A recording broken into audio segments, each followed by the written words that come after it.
My brother Julian slid a laminated caregiver schedule across the mahogany table, adjusting his heavy gold Rolex.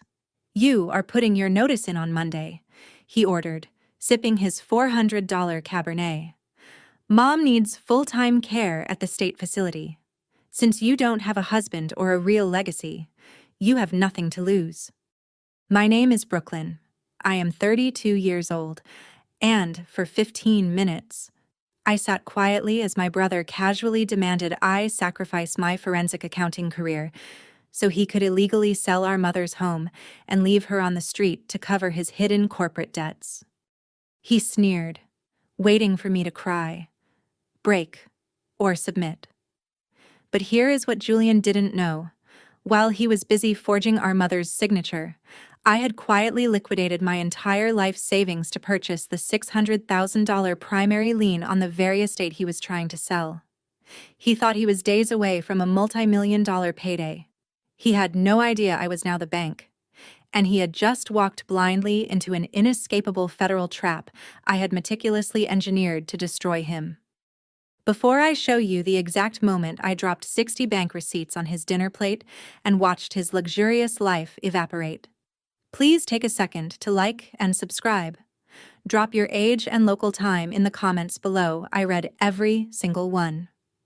Now, let me take you back to the winter of 2021, the day the financial rot in my family truly began. The air inside the Evanston house felt heavy, thick with a cold silence that seemed to seep through the floorboards. I found my mother, Evelyn, sitting in her faded floral armchair. She did not look up when I walked into the living room. Her knuckles were stark white, gripping a crumpled piece of heavy stock paper. She was shivering, though the thermostat was set perfectly normal. I gently pried the paper from her hands. It was a bank default notice. I read the bold red lettering at the top, my eyes scanning the dense legal paragraphs. The numbers jumped off the page, sharp and unforgiving. My mother had taken out a $600,000 home equity line of credit against our family estate. The house was supposed to be fully paid off. It had been her sanctuary, the only asset my father left her after he passed. I flipped to the second page, tracing the disbursement records with my index finger. The entire sum had been wired directly into an offshore corporate account belonging to Julian. He needed seed money for his first luxury brokerage firm. He convinced our mother to leverage the only roof over her head to fund his ambition. I looked at Evelyn. She stared blankly at the unlit fireplace. "I just wanted to help him," she whispered, her voice cracking. I set the notice on the coffee table. Hard. I pulled up Julian's business records on my phone. The injustice did not merely sting, it burned. His brokerage firm had folded 7 months ago. Yet, just 3 weeks prior to this default notice arriving in the mail, Julian had purchased a brand new Porsche Carrera. He prioritized German engineering over his own mother's shelter. He took her equity, watched his business sink, bought a luxury sports car with the remaining liquidity, and left her to face the bank alone.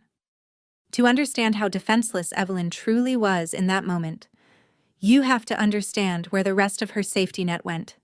My sister, Chloe, is 35 years old today in 2026. But 15 years ago, back in 2011, Chloe was a 20-year-old college dropout spiraling into severe substance dependency. Evelyn did not hesitate. She drained her entire early retirement fund, every single penny, to send Chloe to a high-end luxury rehab facility in Malibu. Chloe spent 6 months doing equine therapy and sunrise yoga on Evelyn's dime. Evelyn sacrificed her future to save Chloe's life. Then, she mortgaged her past to fund Julian's ego. Now, at 64 years old, she had nothing left but an empty bank account and an impending foreclosure. I pulled my phone out and dialed Julian's number. It rang 3 times before dropping straight to a sterile, automated voicemail. I hung up. I dialed again. Straight to voicemail. He was actively hitting the ignore button. I opened social media. My chest tightened as his latest post loaded on my screen. Julian was smiling brightly, draped in designer snow gear, holding 2 craft cocktails at a luxury ski resort in Aspen. The caption read, "Earning the Elevation." He was drinking $20 cocktails while our mother was 30 days away from being locked out of her own home. "He said he would handle the payments," Evelyn said, staring at her lap. "He lied to you," I answered without looking up from my screen. "Where will I go?" "Brooklyn." She pulled her cardigan tightly around her shoulders, looking smaller than I had ever seen her. The sheer cruelty of Julian's neglect physically sickened me. I could not let her lose this house. It was not just a building. It was the only piece of dignity she had left. But I also knew that if Julian found out I was stepping in to save her, he would weaponize that relief. He would view the estate as a free asset once again, ripe for another scheme. I made a silent, unshakable decision. I would not just pay the debt, I would control it. The next morning, I walked into the sleek, glass-walled office of my firm's senior partner. Victor Vance was 58 years old, brilliant, and possessed a mind that viewed the world entirely through risk assessments and balance sheets. I dropped the crumpled default notice onto his desk. Victor adjusted his silver-rimmed glasses, reading the document in silence. 2 minutes passed. He let out a slow, sharp exhale. "This is predatory," Victor said, his tone grim. "It is my brother," I replied, crossing my arms. "The bank wants $4,200 a month," he noted, tapping his pen against the paper. I stepped closer to his desk. I did not want to just write a check to Evelyn. I wanted to legally assume the payment schedule through a direct third-party servicing agreement. I needed Victor to draft the protective covenants. I needed to ensure that every dollar I paid built an impenetrable wall around the estate, one that Julian could never bypass. "I will cover it," I stated firmly. Victor leaned back in his leather chair, studying my face. He knew my salary. He knew the burden this would place on my personal finances. He pulled a fresh legal pad from his drawer and began writing down the amortization structure. "You are enabling a thief," Victor warned quietly. "I am protecting my mother," I countered. Victor set his pen down and looked me dead in the eye. "Love doesn't pay the principal," he said gently. Those words settled into the quiet air of the office. He was right. Love did not stop foreclosure proceedings. Love did not rewrite predatory interest rates. Cold, hard currency did. And I was about to weaponize my own paycheck to build a cage for my brother. Victor spent the next 3 hours drafting a highly specific, bulletproof third-party payment agreement. It legally bound me to the debt servicing while maintaining the original lien against the property. He handed me the finalized contract, delivering his professional briefing. "This document guarantees you hold servicing rights. If the principal is paid through this specific channel, the bank pauses foreclosure, but the encumbrance remains active on the title." I signed the thick stack of documents on page after page. I authorized an automatic draft of $4,200 to leave my personal checking account on the first of every single month. I essentially took on a second, massive mortgage without gaining a single square foot of equity in return. When I finished signing the final line, Victor gathered the papers and slid them into a manila folder. "Does your brother know about this?" Victor asked. "No," I answered, handing him the pen. "Keep it that way," he advised, closing the folder. I drove back to the Evanston estate that evening. Evelyn was pacing the kitchen floor, wringing a dish towel between her hands. I placed a copy of the servicing agreement on the marble counter. I explained to her that the bank was satisfied. I told her the foreclosure was halted. I watched the profound, crushing terror leave her eyes. She reached out and hugged me, weeping silently into my shoulder. But I gave her one strict, non-negotiable condition. Julian could never know. Evelyn had to let Julian believe the house was magically resolved. She had to let him assume his debt had just faded away into the background noise of his life. If he thought the house was free and clear, his greed would eventually draw him back to it. And when he returned to claim the prize he thought he owned, I would be waiting. For the next 3 years, I quietly paid the $4,200 every single month.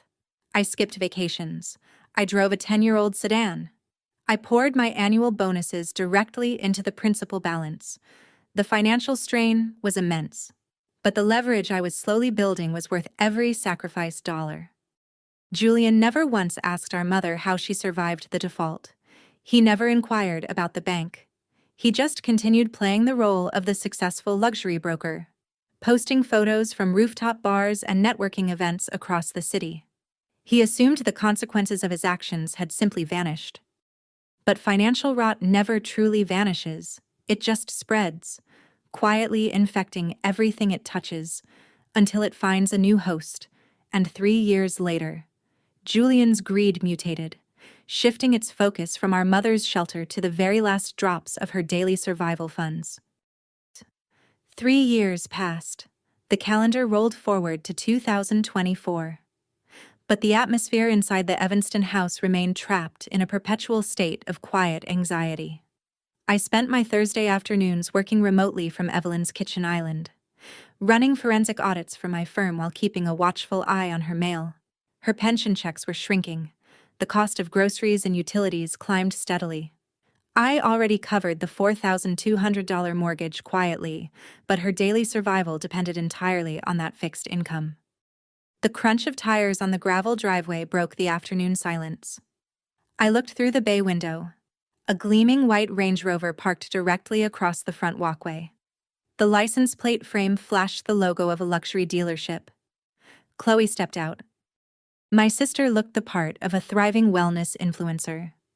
She wore pristine pastel yoga pants, an oversized cashmere sweater, and carried a leather designer tote bag. She pushed through the front door without knocking, bringing a rush of cold wind and the heavy scent of expensive perfume into the narrow hallway. "Mom," Chloe called out, her voice echoing too loudly in the quiet house. Evelyn emerged from the laundry room, wiping her hands on a faded apron. Chloe did not hug her. She marched straight into the kitchen, dropped her heavy tote bag onto the marble counter right next to my laptop, and pulled out a thick stack of stapled documents. "I need a signature," Chloe announced, tapping her manicured nail against the paper. I kept my eyes on my screen, letting my fingers rest over the keyboard. I did not intervene. I needed to see exactly how Chloe operated when she thought I was just background noise. "What is this, sweetheart?" Evelyn asked softly. "It is a business loan," Chloe said quickly. "For my new wellness brand, I am launching a line of organic supplements. The manufacturer needs $20,000 up front. The bank just needs a cosigner." Evelyn looked at the documents, her eyes wide with panic.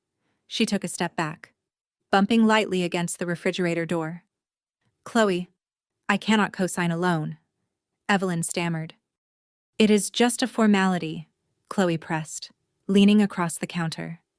"I live on a fixed pension," Evelyn whispered. "I will make the payments," Chloe insisted, her tone hardening. Evelyn shook her head slowly, her hands trembling by her sides. "I do not have the credit for this. I cannot do it." The influencer facade vanished. Chloe's posture stiffened, and her expression twisted into a sneer of pure resentment. The transition was seamless, practiced, and lethal. "You owe me this," Chloe hissed. I stopped typing. I watched the reflection of my sister in the dark bezel of my monitor. "I owe you?" Evelyn asked, her voice barely audible. "Do you remember 2011? Chloe demanded. Evelyn flinched. The year hung in the air like a physical blow. 2011 was the year Chloe entered the luxury rehab facility. It was the year Evelyn emptied her early retirement accounts to save her daughter from a severe substance addiction. "I remember," Evelyn said, tears welling in her eyes.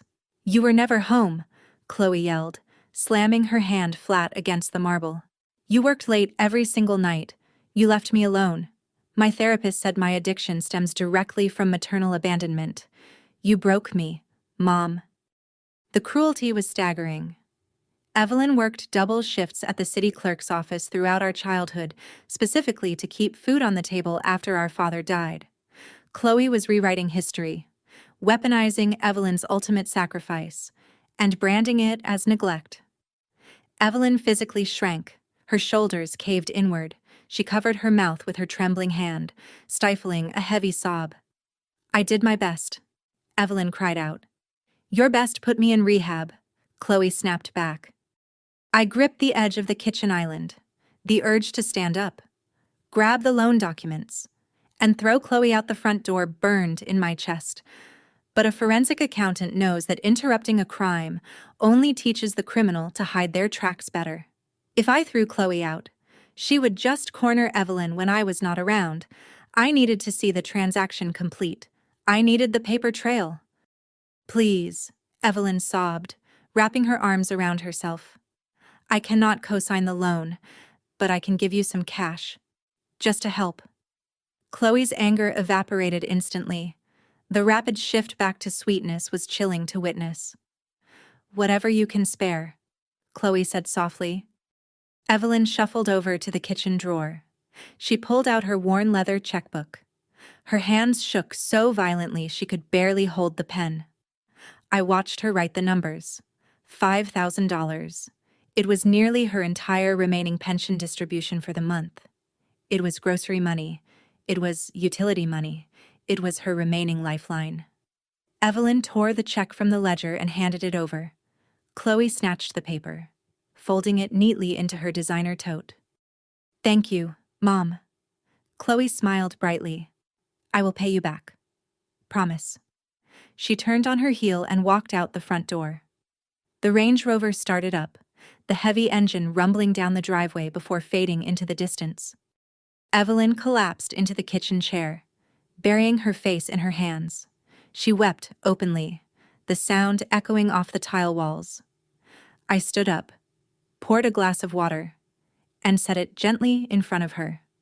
I did not offer empty platitudes. I waited until her breathing slowed. "Did you record the check number?" I asked quietly.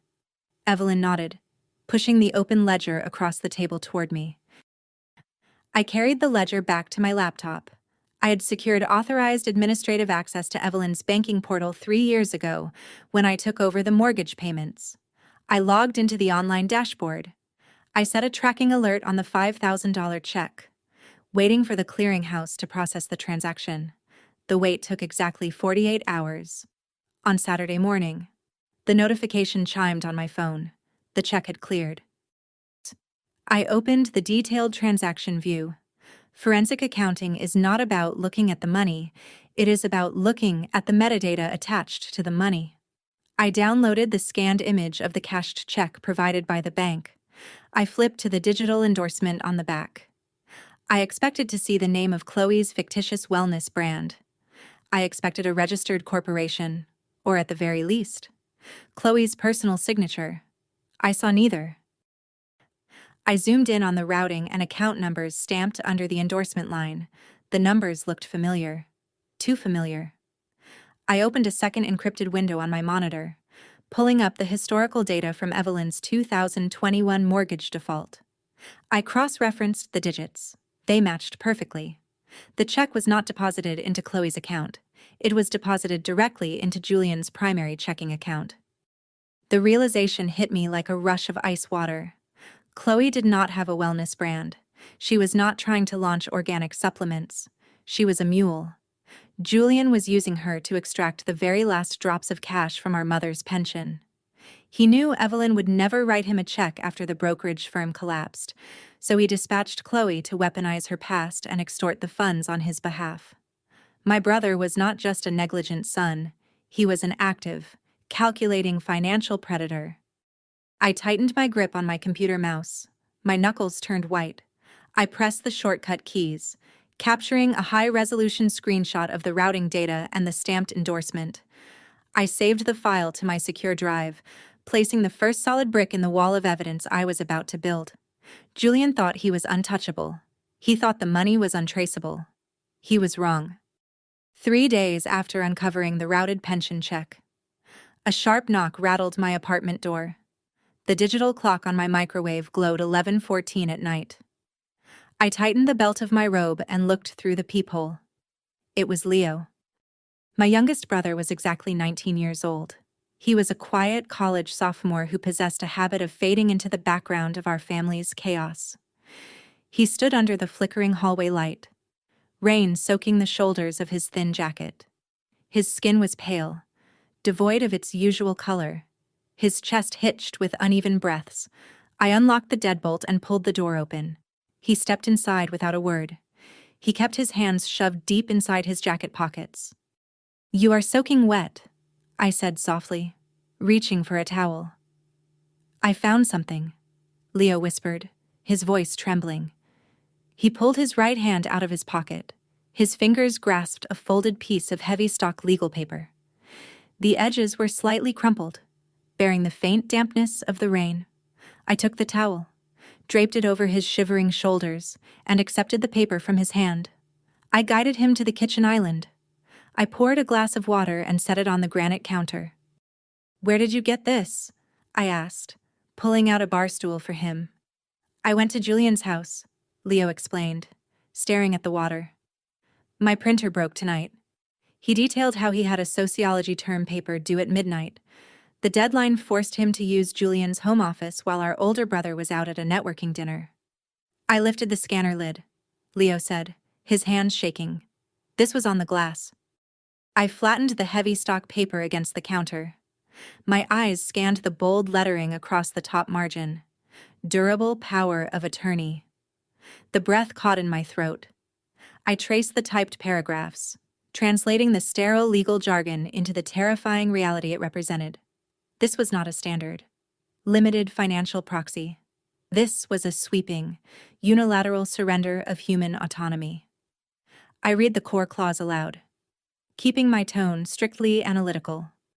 "The principal hereby grants the agent total authority to manage, sell, or encumber all real estate, to access all financial accounts, and to make all binding medical decisions, effective immediately upon execution." Julian had named himself the sole agent. He was legally preparing to erase Evelyn from her own life. He would gain the power to sell the Evanston house out from under her, drain whatever pennies remained in her name, and even dictate her medical care without her consent. She would become a ghost in the eyes of the law. But Evelyn would never sign this. She was naive, but she was not self-destructive. I looked at the bottom of the page. The signature block already bore my mother's name. The ink was dark, tracing the familiar loops of her cursive handwriting. Underneath her signature, a typed date read Thursday the 14th. Today was Monday the 10th. The document was post-dated for 4 days in the future. I picked up the paper, holding it up to the harsh fluorescent light above the kitchen island. Forensic accounting trains the eye to search for anomalies in the margins. I squinted at the signature line. The cursive loops were perfect, but the edges of the ink were not sharp. There was a faint, microscopic blur surrounding the letters, a subtle pixelation that only occurs when a physical signature is scanned, isolated, and digitally reprinted onto a new document. Julian had lifted Evelyn's signature from an old digital tax return. He pasted it onto a document that would grant him total dominion over her survival. Forging a legal instrument of this magnitude to usurp an elderly parent's rights was not just immoral. Under state law, it was a Class 2 felony. My brother was preparing to commit severe fraud. I walked over to my desk in the corner of the living room and retrieved a small illuminated magnifying loupe. I brought it back to the kitchen island, pressing the glass lens directly against the forged signature. The magnification confirmed my suspicion. A real pen leaves tiny grooves in the paper fibers, indentations caused by the pressure of a human hand. This signature rested entirely flat on the surface. It was a high-resolution laser print. Julian had planned this meticulously. He needed Evelyn out of the way.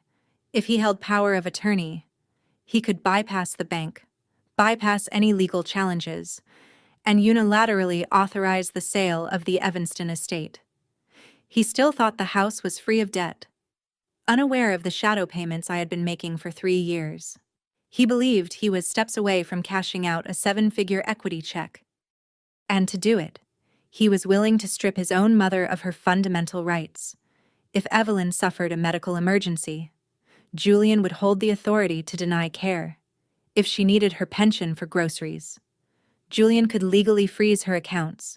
He was building a cage out of forged paper. The sheer audacity of his crime made my pulse thrum against my throat. I set the magnifying loupe down. "Why would he do this?" Leo asked, his voice cracking. "Because he is desperate," I answered, folding the loupe. "Desperate men take shortcuts." Leo stood up, his chair scraping loudly against the tile floor. He began pacing the length of my kitchen. His wet sneakers squeaked with every frantic turn. "He is going to know." Leo panicked. "He does not know you were there," I stated calmly. "He will check the cameras," Leo countered. "The interior cameras are fake," I reminded him, tracking his pacing. "Julian only wired the exterior." Leo stopped, leaning his weight against the refrigerator door. The reality of his own risk was crushing him. Julian held the purse strings to Leo's college housing. If Julian discovered this betrayal, he would cut Leo off entirely, leaving a 19-year-old stranded in the middle of a semester. The oppression Julian dealt was systematic. He kept everyone dependent on his financial crumbs to ensure total silence. "If he kicks me out, I am finished," Leo whispered, his eyes dropping to the floor. I walked over to him. I placed both hands firmly on his shoulders, forcing him to look at me. "Julian will not touch your housing," I promised, my voice steady. "He will never know you brought this." "The file is gone," Leo said, wiping rain from his cheek. "He left it on the glass." "He prints contracts every day," I reasoned, leaning against the counter. "He will assume it got lost." "But he needs it signed," Leo protested. "He will just print another." I explained patiently, "But this original draft is proof." I walked into my home office. The room was dark, lit only by the ambient glow of the street lamps filtering through the blinds. I opened the bottom drawer of my filing cabinet and pulled out a clear, static-free forensic sleeve, the kind my firm used to preserve chain-of-custody documents. I returned to the kitchen. I carefully slid the forged power of attorney into the plastic sleeve, sealing the top edge with a firm press of my thumb. I held the plastic casing up. The document was no longer just a piece of paper. It was a physical manifestation of Julian's criminality. I looked at my youngest brother. He was still shaking, trapped between the guilt of betraying Julian and the horror of what Julian was planning to do to our mother. "You did the right thing," I said softly, stepping toward him. "I feel like an accomplice," Leo confessed. "You are a witness," I corrected him. "There is a legal difference." I led Leo to the guest bathroom, handing him a dry change of clothes I kept for emergencies. While he changed, I carried the sealed forensic sleeve back into my office. I knelt in front of the heavy steel safe tucked beneath my bookshelf. I punched in the 6-digit numerical code. The heavy bolts retracted with a solid, mechanical clack. I opened the heavy door. Inside rested a thick manila folder holding the 60 bank receipts documenting my payments on Evelyn's mortgage, alongside the printed screenshots of Julian intercepting her pension check. I placed the plastic-sleeved forgery directly on top of the receipts. The evidence was accumulating. The paper trail was becoming an undeniable roadmap of fraud, exploitation, and theft. But a forged document alone was merely intent to truly lock the trap. I needed to catch Julian executing his financial crimes in real time. I needed to witness the exact moment he spent the stolen funds. I shut the heavy steel door of the safe. I spun the combination dial, locking the evidence in the dark. I did not have to wait long for Julian to slip up publicly. His ego demanded an audience, and his desperate need to maintain a facade of extreme wealth was about to provide me with the perfect viewing gallery. The weekend arrived, bringing Julian's carefully constructed illusions out of the shadows and directly under the glare of crystal chandeliers. Simone, Julian's wife, hosted their 5th anniversary party at an exclusive downtown Chicago rooftop venue. Simone was a brilliant, hard-working African-American woman who built a high-end event planning business from the ground up. She possessed a rare talent for turning empty architectural spaces into breathtaking experiences. She worked 70-hour weeks, negotiating with vendors, managing demanding clients, and executing flawless corporate galas. She earned every single dollar attached to her name. Tonight was her masterpiece, orchids draped elegantly from the exposed steel beams of the glass atrium. Waitstaff in tailored vests circulated silently, offering silver trays of seared scallops, Wagyu beef tartare, and imported truffles. A jazz quartet played softly in the corner, setting a sophisticated mood. The venue rental and design alone cost $40,000. Simone funded the entire aesthetic. She believed she was matching the financial prowess of her successful luxury real estate broker husband. Julian allowed her to believe it. He wore a custom-tailored velvet tuxedo, working the room with practiced ease. He shook hands with local politicians, kissed the cheeks of wealthy socialites, and projected the image of the ultimate provider. He was the king of a castle built entirely on sand. Halfway through the evening, the jazz quartet softened their music to a gentle hum. Julian tapped a silver spoon against his crystal flute. The sharp ringing cut through the low chatter of the guests. The room turned toward the center of the floor. Julian wrapped his arm tightly around Simone's waist, smiling out at the crowd of 70 people. He raised his glass toward the glass ceiling. 5 years ago, I married the most driven woman in this city, Julian announced smoothly. We built our empire together, to Simone, and to the beautiful life we continue to create. The crowd erupted into polite applause. Simone leaned her head against his shoulder, her eyes shining with genuine affection and pride. I stood near the marble pillar by the bar, swirling the club soda in my glass. I watched my brother drink vintage champagne, knowing he was currently suffocating under hidden corporate debt. His empire was a mirage, and he was using his wife's success as a shield. The applause faded. The quartet resumed their set. Julian kissed Simone's cheek and stepped away to greet a local alderman near the terrace doors. 10 minutes later, the illusion cracked. I remained standing by the marble pillar, observing the natural flow of the room. A man in a sharp black suit, the catering director, approached Julian. The director held a discreet leather folio. He opened it, revealing a sleek digital payment tablet. Julian offered a tight, dismissive smile and pulled a heavy black titanium credit card from his tuxedo pocket. He tapped the metal card against the digital screen. The director looked down at the tablet. He tapped the screen again, his brow furrowing slightly. "Sir, the transaction was denied," the director murmured, keeping his voice strictly professional. Julian's jaw tightened. "Run it again." The director tapped the machine. A soft negative chime echoed from the device. "It declined a second time," the director stated flatly. Julian shifted his weight from one foot to the other. His eyes darted around the room, checking the perimeter to see if anyone was watching. He did not notice me standing in the shadowed alcove near the bar.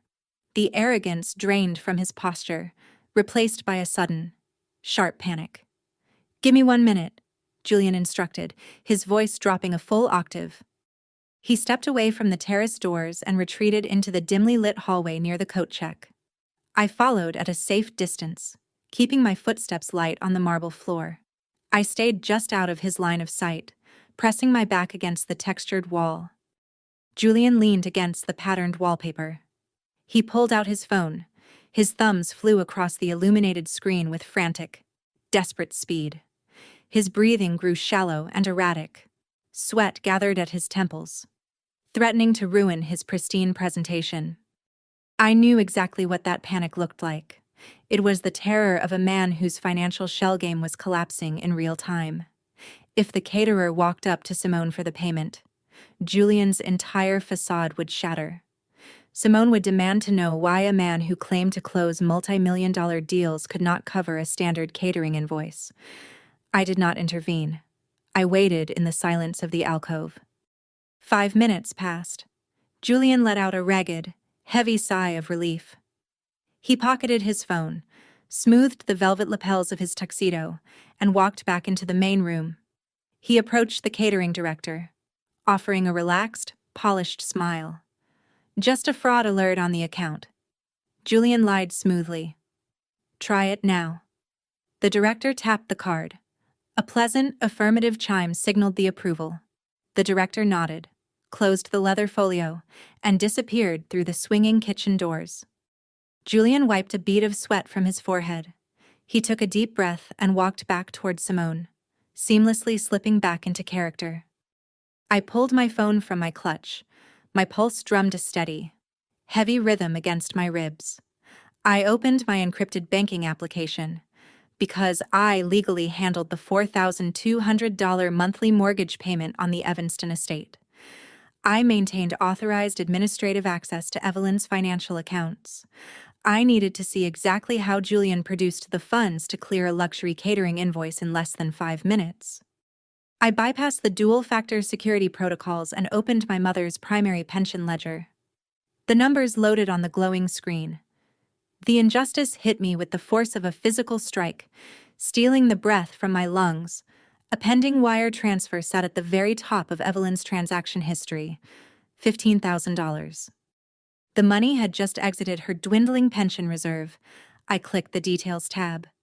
Expanding the digital footprint of the transaction, the metadata told the entire story in unforgiving detail. The IP address initiating the transfer matched Julian's mobile device. The receiving account belonged to the rooftop catering company. My brother did not just forge legal documents in the dark. He stood in a velvet tuxedo, surrounded by orchids and jazz music, and digitally siphoned his mother's survival funds to buy vintage champagne. He drained $15,000 from an elderly woman's fixed income to protect his frail ego in front of a room full of strangers. The cruelty was precise and deliberate. That $15,000 represented Evelyn's safety net. It was her emergency medical fund. It was her utility money for the winter. Every sip of champagne taken in that room, every bite of imported truffle, was funded by my mother's stolen security. I looked up from my screen, my vision blurring slightly from the heat of my anger. Across the room, Simone laughed at a joke, her head thrown back in pure joy. She raised her crystal flute, clinking it against the glasses of her industry friends. She worked tirelessly to build her business. She believed her husband was an equal partner in their prosperity. She had no idea the man standing next to her was actively robbing his own mother to maintain the illusion of his success. My chest burned. The urge to walk across the marble floor, grab the microphone from the jazz singer, and announce Julian's crimes to the entire room was overwhelming. I wanted to watch his pristine reputation shatter under the weight of the undeniable truth. I wanted to see the exact moment the local politicians and wealthy socialites turned their backs on him. I took one step forward. Then, I stopped. I looked at Simone's radiant smile. Destroying Julian tonight meant destroying her anniversary. It meant humiliating an innocent woman in front of her peers, her clients, and her closest friends. Simone did not deserve to be collateral damage in my war against my brother. She was a victim of his fraud, just like Evelyn. A forensic accountant relies on timing, not impulse. The evidence was secured. The trap was still being built. Tearing it down for a moment of fleeting, chaotic satisfaction would cost me the ultimate victory. I needed to let Julian believe he had gotten away with it. I needed him to feel invincible. Because invincible men make careless mistakes. I set my glass of club soda down on the high-top table. Hard. The glass clattered loudly against the wood, but the sound was drowned out by the music. I tightened my grip on my clutch. I watched Julian press a tender kiss to Simone's temple, performing the role of the loving, wealthy husband with sickening accuracy. Love doesn't pay the principal, I muttered quietly to myself. I turned my back on the crystal chandeliers, the jazz music, and the stolen champagne. I walked out the heavy glass doors of the venue, the cool Chicago night air hitting my face. I had everything I needed. The time for observation was over. The time for execution was about to begin. The morning sun had barely crested the Chicago skyline when I pushed through the heavy glass doors of my firm. The reception area remained dark, the polished marble floors echoing with the sharp, hollow click of my heels. I bypassed my usual cubicle, walking straight down the quiet executive corridor until I reached Victor's corner office. Victor sat behind his pristine glass desk, a steaming cup of black coffee resting near his keyboard. He looked up, his silver-rimmed glasses catching the harsh light of his dual monitors. I unzipped my leather briefcase. I pulled out the plastic-sleeved power of attorney and the printed $15,000 wire transfer log. I dropped both documents directly onto the center of his desk. The heavy paper slapped against the glass, shattering the quiet hum of the room. Victor did not ask a single question. He picked up the plastic sleeve, holding it up to the ambient light spilling through the floor-to-ceiling windows. He studied the subtle, pixelated blur surrounding Evelyn's copied signature block. He traced the post-dated execution line with his index finger. He then set the sleeve down and reviewed the wire transfer log, his eyes darting across the logged IP address and the offshore routing numbers. "He is escalating," Victor murmured, setting the papers down. "We need a full title audit," I stated firmly. Victor nodded once. He reached across his desk, turning his office phone to the Do Not Disturb setting. "Lock the door," he instructed quietly. I turned the heavy brass deadbolt. The lock engaged with a solid metallic thud. The next exactly 8 hours functioned as a grueling masterclass in financial exhumation. We severed our connection to the outside world, immersing ourselves entirely in the digital labyrinth my brother had constructed. We did not pause for lunch. We ignored the soft knocks of junior partners requesting signatures. The only sounds remaining in the room were the rapid, rhythmic clatter of our keyboards and the low whir of the computer cooling fans working to keep up with the intense processing demands. Forensic accounting relies on the undeniable truth that money always leaves a physical scar. Julian believed he was a mastermind, hiding his assets behind a complex web of registered agents and Delaware shell companies. He named his fraudulent holding entities after meaningless, mundane things, childhood street names, favorite restaurants, obscure historical dates. He layered the offshore accounts, hoping the sheer volume of chaotic transactions would blind any standard regulatory auditor. But we were not conducting a standard audit. We were hunting. By the 4th hour, my eyes burned from the relentless glare of the monitors. I rubbed my temples, fighting the dull ache building behind my forehead. My coffee had gone ice cold.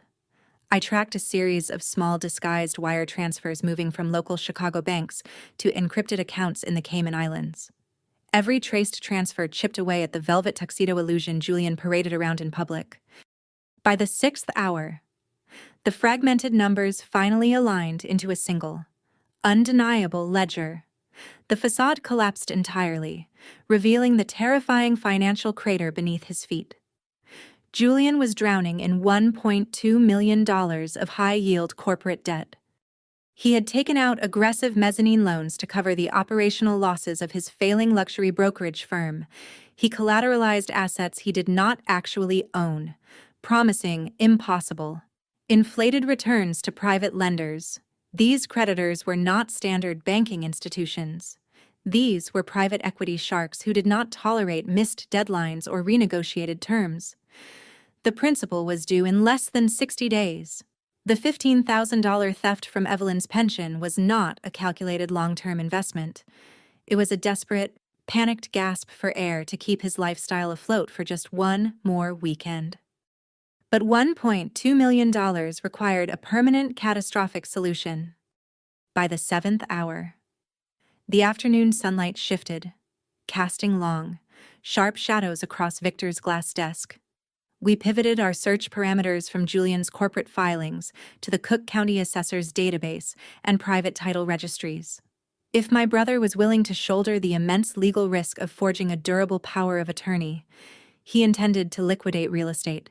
He needed a high-value, tangible asset, and the Evanston estate was the only property he believed was free of encumbrances.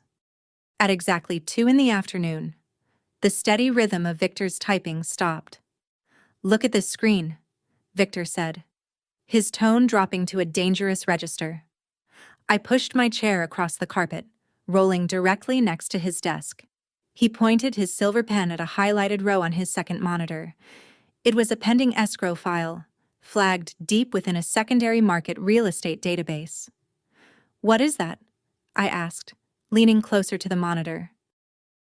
"A pending escrow contract," Victor answered, his jaw tightening. My eyes scanned the digital columns. The property address matched the Evanston estate perfectly. Julian had already signed the preliminary seller disclosures. He listed the house for $1.5 million. The designated buyer was a private equity entity listed as Apex Holdings. The sheer malice of his strategy crystallized in my mind, cold and sharp. Julian intended to use the forged power of attorney to bypass the standard title insurance checks. By acting as Evelyn's legal proxy, he could authorize the sale without her ever stepping foot in a lawyer's office. He planned to route the $1.5 million directly into his offshore shell account. From there, he would pay off his $1.2 million of corporate debt, effectively erasing his financial mistakes. He would walk away with $300,000 of stolen equity in his pocket, leaving no trace of his crimes. Our mother would be left with nothing but empty cardboard boxes and a shattered reality. Victor removed his silver-rimmed glasses. He rubbed the bridge of his nose, exhaling a long, heavy breath. He looked directly at the glowing monitor, the blue light reflecting in his eyes. The weight of the injustice settled over the quiet room. "Apex Holdings is a highly aggressive corporate machine," Victor warned, delivering his professional briefing. "If your brother closes this deal, they will execute the transfer immediately. They do not negotiate. They will physically lock your mother out in less than 30 days. 30 days. Julian was planning to put our 64-year-old mother on the street before the end of the month. He sat at the dinner table with her, smiled at her, and quietly counted the days until a private equity firm changed the locks on her front door. I looked at the plastic-sleeved forgery resting on the glass desk. I thought about the $4,200 mortgage payments I made every single month for the last 3 years. I sacrificed my annual bonuses. I drove a 10-year-old sedan with a failing transmission. I bled my own accounts dry to keep the bank satisfied and the foreclosure notices out of the mail. But maintaining the status quo was a purely defensive maneuver. If I just kept making the monthly payments, the title company might still process Julian's fraudulent sale. They might not catch the forged signature in time. The bank holding the original lien only cared about receiving their monthly check. They would not scrutinize an all-cash payoff from a major corporate buyer like Apex Holdings. My shadow payments were a shield, but Julian was driving a battering ram straight toward our front door. I could not just be the invisible safety net anymore. I had to become the brick wall he crashed into. I needed leverage so undeniable and legally binding that no title company on earth would ever clear the deed without my explicit, notarized permission. "Paying the bank is no longer enough," I whispered, the realization solidifying in my mind. "What are you proposing?" Victor asked, watching my face carefully. "I need to own the debt," I answered without hesitation. If I legally purchased the promissory note from the private lender, I would no longer be a third-party servicer. I would become the actual bank. I would own the primary lien on the estate. If Julian attempted to push his fraudulent $1.5 million escrow through, the title company would flag the deed immediately. Every single dollar of that sale would be legally routed directly into my personal bank account, starving his creditors and exposing his fraud. The 8-hour audit was over. The hunting phase was complete. It was time to build the execution block. The drive from my downtown office to the Evanston suburb took exactly 45 minutes. I did not turn on the radio. I let the quiet, steady hum of my 10-year-old sedan's engine fill the silence in the cabin. My mind worked in rigid, analytical patterns, dissecting the exact legal logistics required to execute Victor's strategy. I navigated the familiar tree-lined streets of my childhood neighborhood. The towering oaks cast long, jagged shadows across the asphalt. I parked along the curb, placing my car in park. My eyes locked onto the aggressive, sloping silhouette of Julian's silver Porsche resting dead center in the gravel driveway. The German engine block ticked, emitting faint waves of heat into the cool afternoon air. He had just arrived. The injustice of that car sitting on my mother's property churned in my stomach. He funded that vehicle by draining her equity. And now he was back to harvest the remaining bones of the estate. I walked up the cracked concrete path, keeping my posture rigid. The heavy oak front door stood ajar, pushed open just enough to reveal the shadowed hallway within. Julian never bothered to close doors behind him. He operated under the dangerous assumption that the world was simply waiting for his arrival, endlessly adjusting itself to accommodate his convenience. I stepped over the threshold, my practical work shoes making no sound against the worn entry mat. The sharp, metallic snap of a retracting measuring tape echoed sharply from the living room. It sounded like the caulking of a heavy mechanism. I stood in the arched doorway, observing the scene before making my presence known. Julian stood in the center of the living room.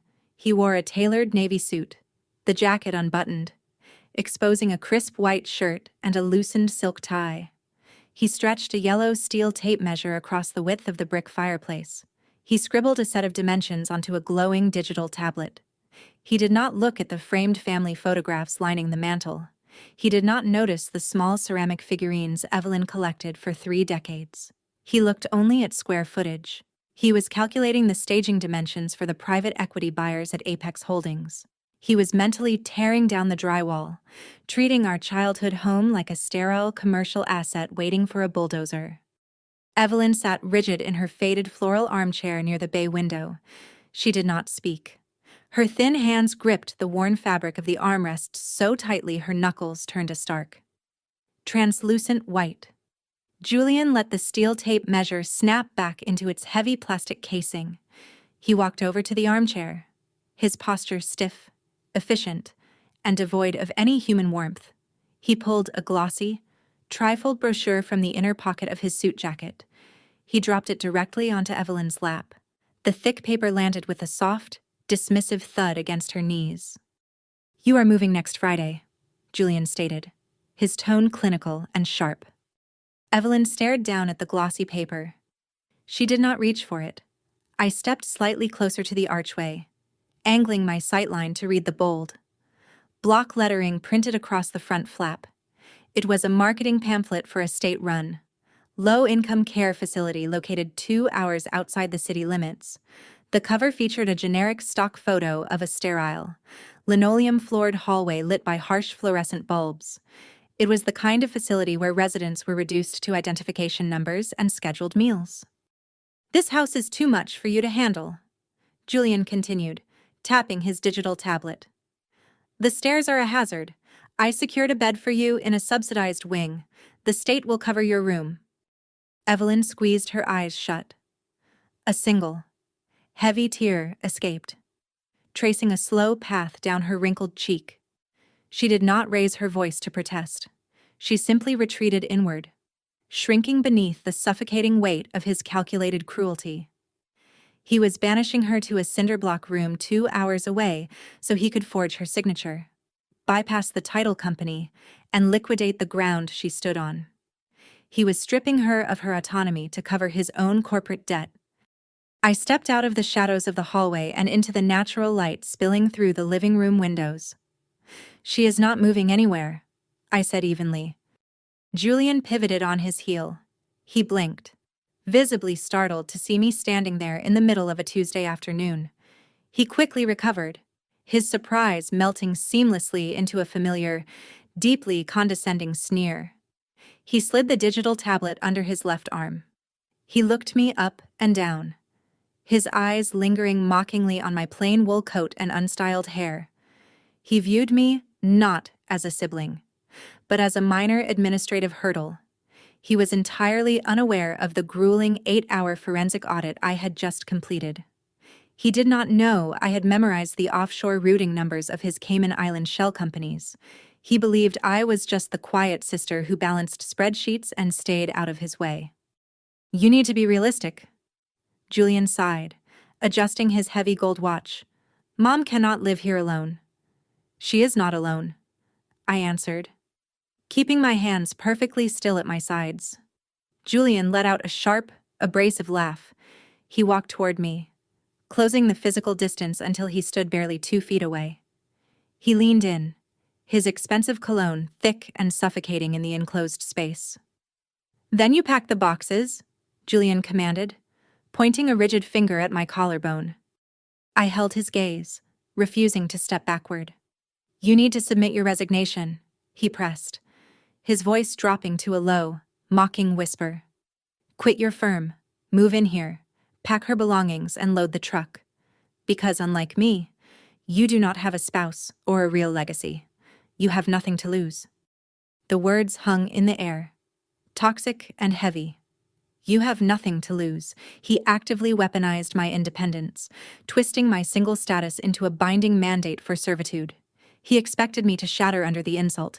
He wanted tears, or a raised voice, or a frantic, emotional defense of my career. He needed a chaotic reaction to validate his dominance in the room. I did not scream. I did not throw a punch.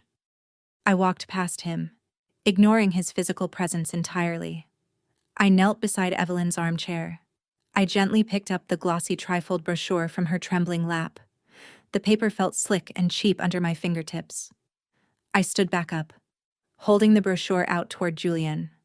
I let it slip from my hand, watching it flutter down to the hardwood floor, landing face down near the toe of his polished leather shoe. Leave, I instructed quietly. Julian's jaw tightened visibly. The veins in his neck strained against the collar of his crisp shirt. He was unused to quiet defiance. He thrived on loud arguments where he could overpower his opponent. You are making a critical mistake, Julian threatened, taking a step toward the front door. I did not flinch. Leave my house, Evelyn whispered, her voice trembling but unmistakably present. Julian looked at our mother, his upper lip curling in sheer disgust. He turned his back on us, marching heavily down the hallway. The heavy oak door slammed shut behind him, rattling the fragile window panes in their wooden frames. A moment later, the silver Porsche roared to life.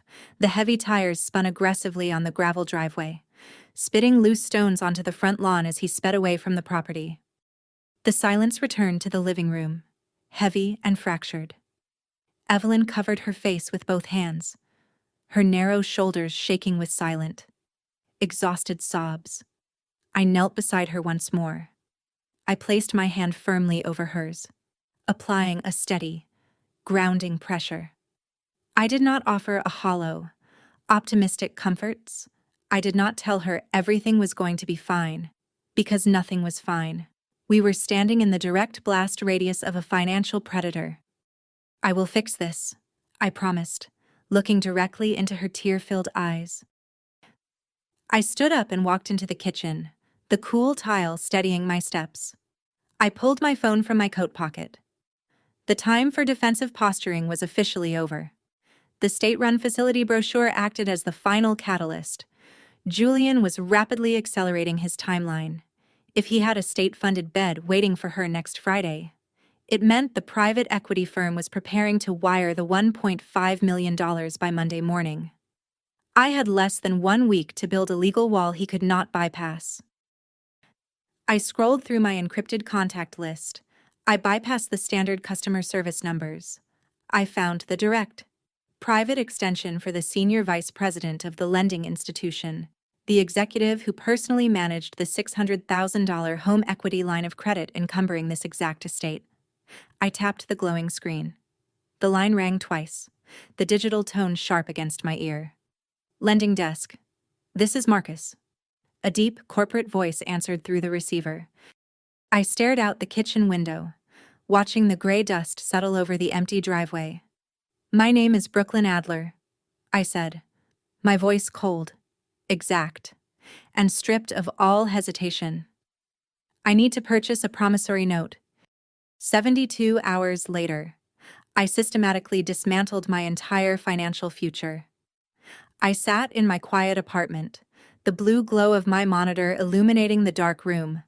Forensic accountants are trained to build wealth through extreme patience, compound interest, and absolute risk aversion. I was about to violently violate every single principle I practiced. I opened my primary brokerage portal. I selected my entire diversified stock portfolio, the mutual funds, the blue-chip shares, and the municipal bonds I had painstakingly accumulated over 10 years of 60-hour work weeks. I hovered the cursor over the liquidation button. I clicked sell. The screen refreshed instantly. The digitized shares vanished, replaced entirely by a pending cash balance.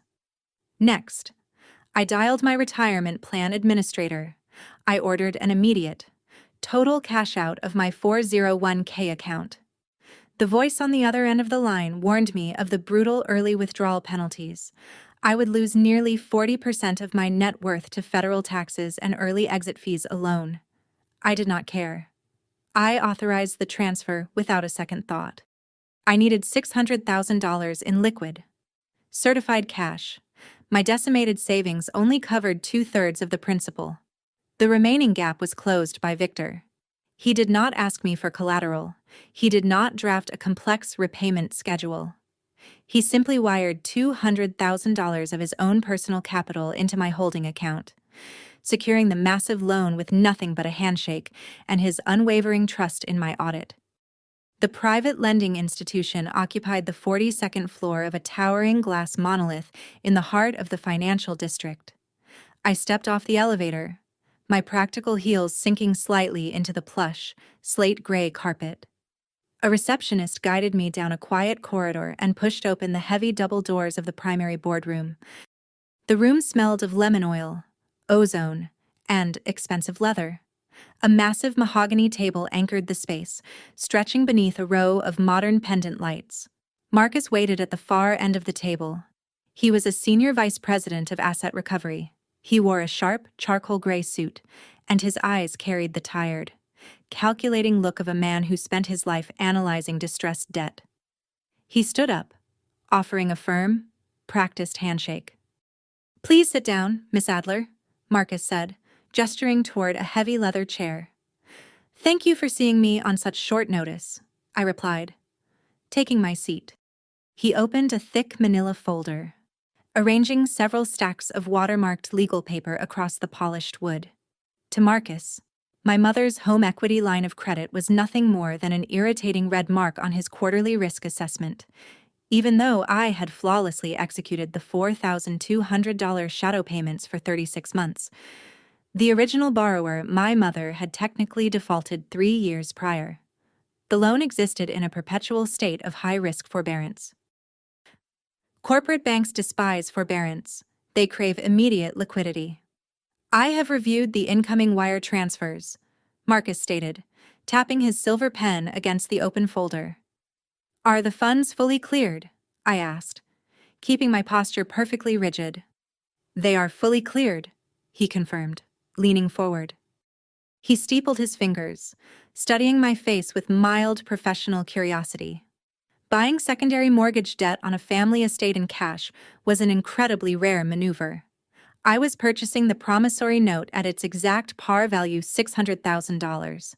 I was not negotiating a discount. I was paying the full weight of the principal specifically to secure the absolute, uncontestable legal rights to the primary lien. Marcus slid the first heavy document across the table. "This is the formal assignment of debt," Marcus explained smoothly, pointing to the text. I picked up the heavy paper. My eyes scanned the dense legal typography. The mechanics of this transaction were brilliant in their sheer simplicity. By purchasing this note, I was stepping into the exact shoes of the lending institution. The corporate bank was completely stepping away from the property. They would no longer hold the deed of trust. They would no longer possess the right to foreclose. I was legally becoming the bank. If my brother Julian attempted to execute his fraudulent $1.5 million escrow with Apex Holdings, the title company would conduct a mandatory municipal record search. They would look for the encumbrance. They would not find a faceless corporate lender. They would find my name.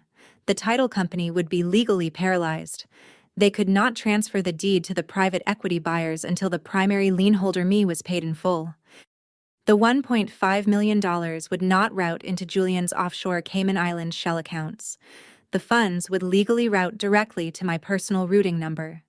Julian would lose his stolen equity, default on his $1.2 million corporate debt, and face federal wire fraud charges all in the exact same breath. I pulled my favorite blue pen from my leather briefcase. The metal casing felt cool and heavy in my palm. "Sign the bottom of page 4, Marcus instructed, tapping the blank line with his pen. I flipped the heavy pages. I found the final execution clause. The paragraph was dense, unyielding, and carried the weight of absolute authority. I read the legal assignment document silently to myself, letting the reality of the text anchor my nerves. The assigner hereby transfers, assigns, and conveys to Brooklyn Adler all exclusive legal rights, title, and interest in the promissory note and mortgage, granting her full authority to enforce, collect, and foreclose upon the entire property located in Evanston, Illinois." I pressed the tip of my blue pen against the signature line. I did not hesitate. I did not think about the decimated stock portfolio or the brutal tax penalties. I thought about Evelyn crying silently in her faded floral armchair. I thought about Julian standing in the living room, holding a yellow tape measure, treating our childhood home like a sterile commercial asset. I thought about the state-run, low-income care facility brochure he had dropped onto her lap. I signed my name in smooth, exact cursive. I pushed the document back across the mahogany table. Marcus took the paper. He reviewed the signature, nodded once, and reached for a heavy brass notary press sitting near his coffee cup. He aligned the bottom corner of the assignment document perfectly between the metal plates. He pressed the heavy lever down. The brass plates clamped together with a sharp, echoing crunch. The raised, textured seal permanently embossed the paper. The transaction was officially irreversible. I was no longer just the dutiful daughter quietly paying the bills in the shadows. I owned the ground Julian was trying to sell. "The assignment is officially executed," Marcus said, sliding the finalized deed into a pristine white envelope. "Thank you for your extreme efficiency," I replied, taking the thick envelope. I placed the sealed envelope gently inside my leather briefcase. I zipped the compartment closed. The sound of the interlocking metal teeth felt incredibly satisfying. It sounded exactly like the latch of a heavy steel cage swinging shut. I stood up, smoothing the wrinkles from my tailored skirt. I walked out of the mahogany boardroom, back through the quiet glass corridors, and rode the elevator down to the bustling Chicago street. The afternoon sun broke through the gray clouds, warming the concrete sidewalks. My brother believed he was a brilliant mastermind. He believed he was outsmarting the legal system, outsmarting his aggressive creditors, and outsmarting his own family. He thought he was playing a high-stakes game of corporate chess, moving pawns across a board only he could clearly see. But he was not playing chess. He was walking blindly into a forensic bear trap. I had just replaced the floorboards under his feet with a $600,000 landmine. All he had to do now was take his next arrogant step, and his next step was already entirely in motion. Because while I was securing the legal deed to the Evanston estate, Julian was actively plotting the physical eviction of our mother. He needed the house completely empty by the weekend. He needed her packed in cardboard boxes, out of sight, and safely stashed in a cinderblock room 2 hours away. The silence of my phone shattered as a text message vibrated sharply against my leg. I pulled the device from my pocket. It was a message from Leo. The text contained a single, terrifying photograph.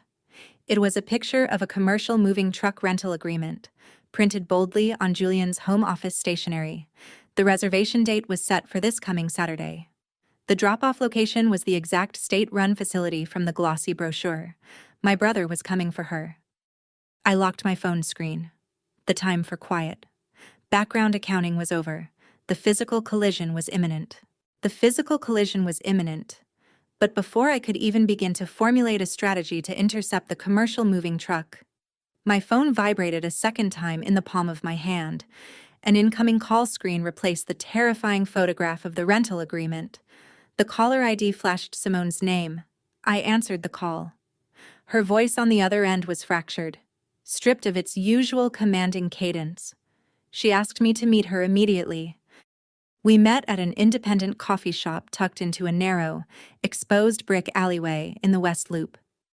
The gray Chicago afternoon cast a flat, muted light through the large front windows, illuminating the dust motes dancing in the air. The steady hiss of the espresso machine provided a layer of white noise. Simone sat at a small iron table near the back corner. She wore a heavy camel-colored designer coat pulled tight around her shoulders, creating a physical barrier between herself and the rest of the room. The polished, radiant woman who hosted the $40,000 anniversary party just days ago was entirely gone. Deep shadows bruised the delicate skin under her eyes.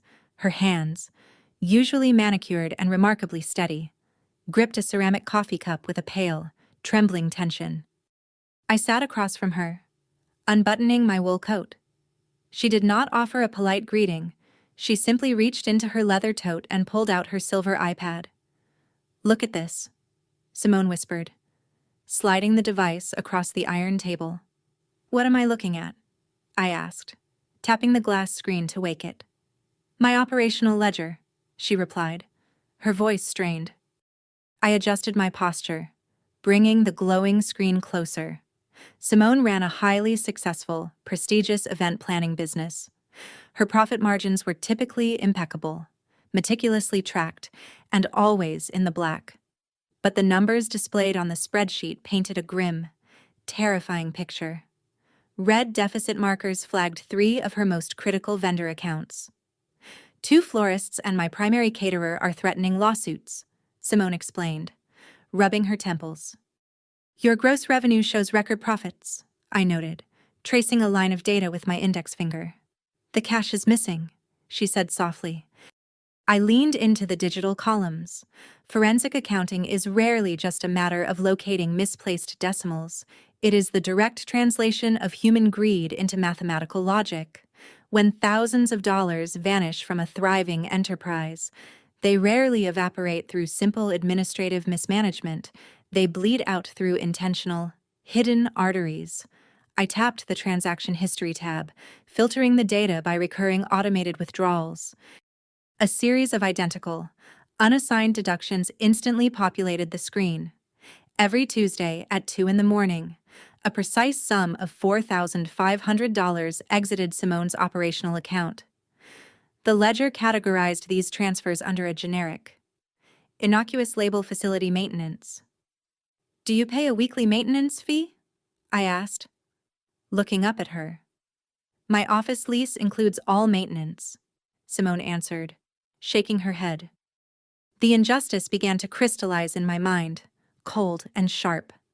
I tapped the routing destination attached to the phantom withdrawals. The digital trail led away from her secured business ecosystem, crossing the financial boundary into a localized commercial bank. I pulled my phone from my pocket and opened the secured, encrypted dossier Victor and I had compiled during our grueling 8-hour audit. I cross-referenced the routing digits displayed on Simone's iPad with the hidden offshore funnels Julian used to hide his corporate debt. The numbers matched perfectly. I stared at the screen, a heavy, cold sickness settling in the pit of my stomach. My brother was not just stealing from our elderly mother, he was actively, systematically draining his own wife's hard-earned business. He had secretly installed a backdoor autodraft into her primary accounting software. He was quietly generating phantom invoices, creating a fake digital paper trail to justify the automated withdrawals. He siphoned $18,000 a month into his failing real estate limited liability company. Julian used her relentless work ethic to artificially inflate his balance sheet, keeping his aggressive private equity creditors at bay while her loyal vendors prepared to sue her for breach of contract.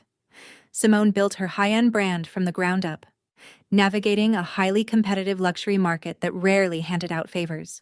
She earned every client and every dollar through sheer, unrelenting excellence.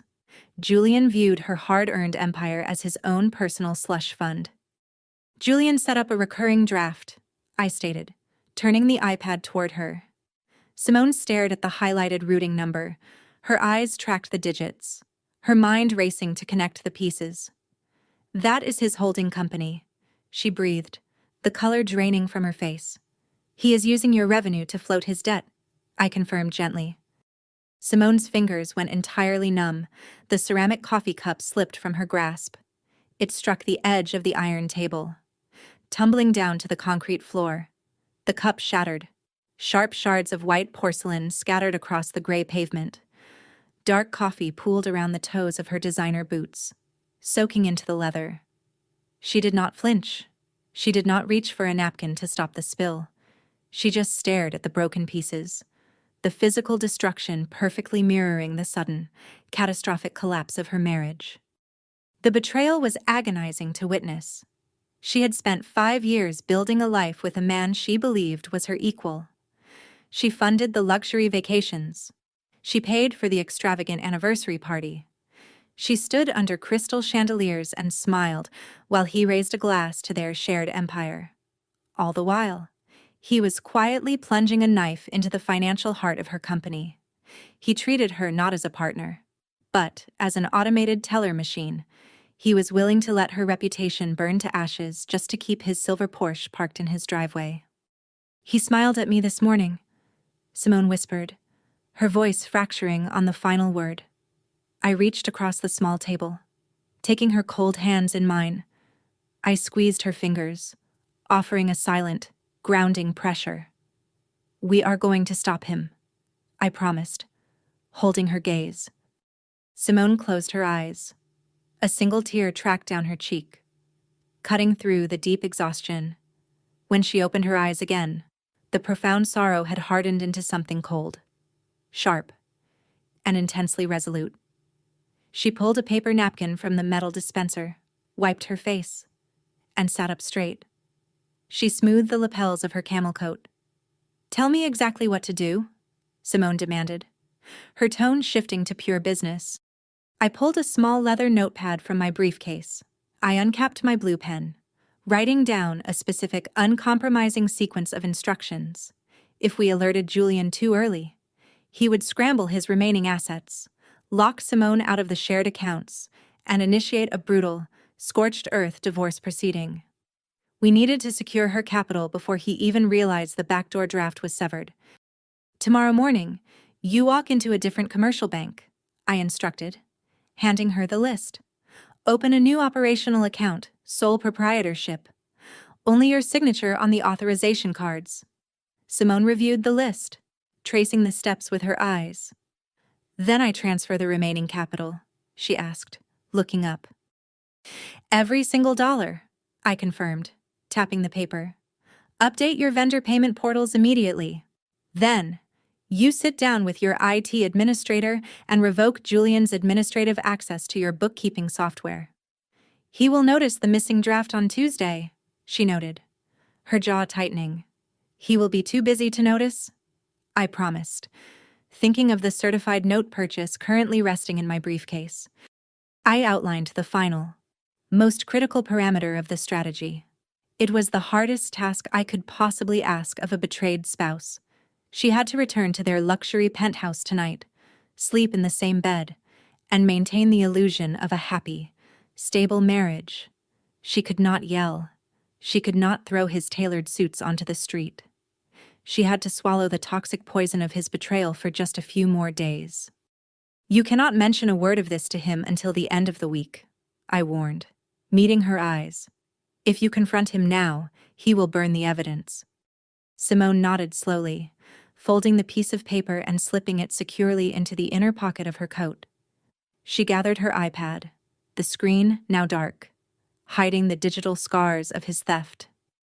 She stood up from the iron table, stepping carefully over the shattered porcelain and the spilled coffee. She did not look back at the mess. She possessed the quiet, dangerous composure of a woman who had just rewritten the rules of engagement. Simone was no longer an unwitting victim. She was a silent ally in the impending execution. She walked out of the coffee shop, pushing through the heavy glass door and disappearing into the gray Chicago afternoon. I watched her go, my mind already calculating the converging timelines. Julian's carefully constructed world was currently under siege from three distinct, hidden fronts. The aggressive private equity firm was preparing to buy a fully encumbered estate. The commercial moving truck was reserved to illegally evict our mother. And now, his primary source of stolen cash flow was about to evaporate overnight. My phone vibrated against the iron table, startling me from my thoughts. A new text message illuminated the screen. It was a group message from Julian. He was initiating his final sequence, entirely blind to the massive legal trap closing around him. I stared at the glowing screen of my phone, the harsh digital light contrasting with the muted gray afternoon outside the coffee shop window. The incoming notification hovered over the glass. It was a group chat Julian had created just minutes prior. The participant list included only 4 names: Julian, Chloe, Leo, and me. I tapped the screen to open the thread. Mandatory dinner tomorrow night. The text read, 8 o'clock at the steakhouse, finalizing mom's transition schedule. Be there. There was no polite request for our availability. There was no asking if Friday evening accommodated our schedules. It was a strict, dictatorial summons. I locked my phone screen, slipping the device into my coat pocket. I understood the precise, terrifying logistics behind his timeline. Julian's fraudulent escrow with Apex Holdings was scheduled to close on Monday morning. Corporate private equity firms do not wire $1.5 million purchase funds into offshore Cayman Island shell accounts if the target property remains occupied. They require vacant possession. Julian needed to physically extract Evelyn from the Evanston estate this weekend to hand over the unencumbered keys to the developer on Monday. My phone vibrated again, buzzing against the fabric of my pocket. I pulled it out. It was a private, direct message from Leo. He confirmed the truck rental for Saturday morning. Leo's message read, "He told me I have to help him load her furniture." The stakes escalated from a theoretical legal threat to a physical, impending eviction. Julian was not just planning to move her, he was actively drafting our 19-year-old brother into the forced labor of dismantling his own mother's home. Before I could type a response to Leo, the messaging screen vanished, replaced instantly by an incoming call interface. The caller ID flashed Evelyn's name. I answered the call, pressing the speaker tightly to my ear as I stepped out of the coffee shop and onto the cold pavement of the alleyway. "Brooklyn," she whispered, her voice trembling heavily. A sharp, abrasive tearing sound echoed through the phone's microphone. "I am here, Mom," I answered, walking briskly toward where I parked my car. "He dropped off the boxes," she cried, the tearing sound revealing itself as the harsh rip of industrial packing tape. "Stop packing the boxes," I instructed firmly, unlocking my car doors with my key fob. "He says I have to." Evelyn sobbed, her breath hitching in a panicked rhythm. "You do not have to do anything," I reasoned, sliding into the driver's seat. "He says I have nothing to lose." "Brooklyn," she added, her tone entirely defeated. The sheer psychological torment Julian inflicted was agonizing. He had weaponized the exact same phrase against her that he tried to use against me. He systematically dismantled her sense of safety, breaking her down until she believed her own displacement was inevitable. She was wrapping her entire life, her memories, and her dignity into cheap cardboard boxes to expedite his felony fraud. "I am on my way," I promised, shifting the car into gear. The drive to the Evanston estate took exactly 40 minutes. I gripped the steering wheel, the faux leather cold under my palms. I did not turn on the radio. The silence in the cabin allowed my anger to solidify into cold, calculated focus. I pulled into the gravel driveway. The sloping silver silhouette of Julian's Porsche was thankfully absent. I pushed the heavy oak front door open, stepping into the hallway. The living room looked like a staging area for a disaster. 6 large, brown cardboard boxes sat dead center on the worn Persian rug. Evelyn knelt on the hardwood floor, wrapped in a thin, gray cardigan. She held a fragile porcelain bird in her trembling hands, frantically attempting to wrap it in sheets of yesterday's newspaper. Her eyes were red, swollen from crying. I dropped my briefcase onto the sofa. I walked over and knelt beside her on the rug. I reached out, gently taking the delicate porcelain bird from her shaking fingers. "You do not need the newspaper," I said quietly, setting the figure back onto the wooden mantel. "The truck is coming Saturday," she wept, covering her face with both hands. "No truck is coming," I promised, grabbing the edge of the packing tape on the nearest box. I spent the next hour reversing Julian's psychological warfare. I pulled a sharp pair of heavy shears from the kitchen drawer. I slashed the thick tape holding the boxes together. The cardboard sides collapsed inward with a satisfying rustle. I gathered the flattened cardboard, carried it out through the side door, and shoved every single piece into the recycling bin in the garage. I returned to the living room. I took every single porcelain figure, every silver-framed photograph, and every embroidered pillow Evelyn had packed, and I restored them to their exact, rightful places. I was not just unpacking a house, I was restoring her territory. I walked into the kitchen and filled the copper kettle with water.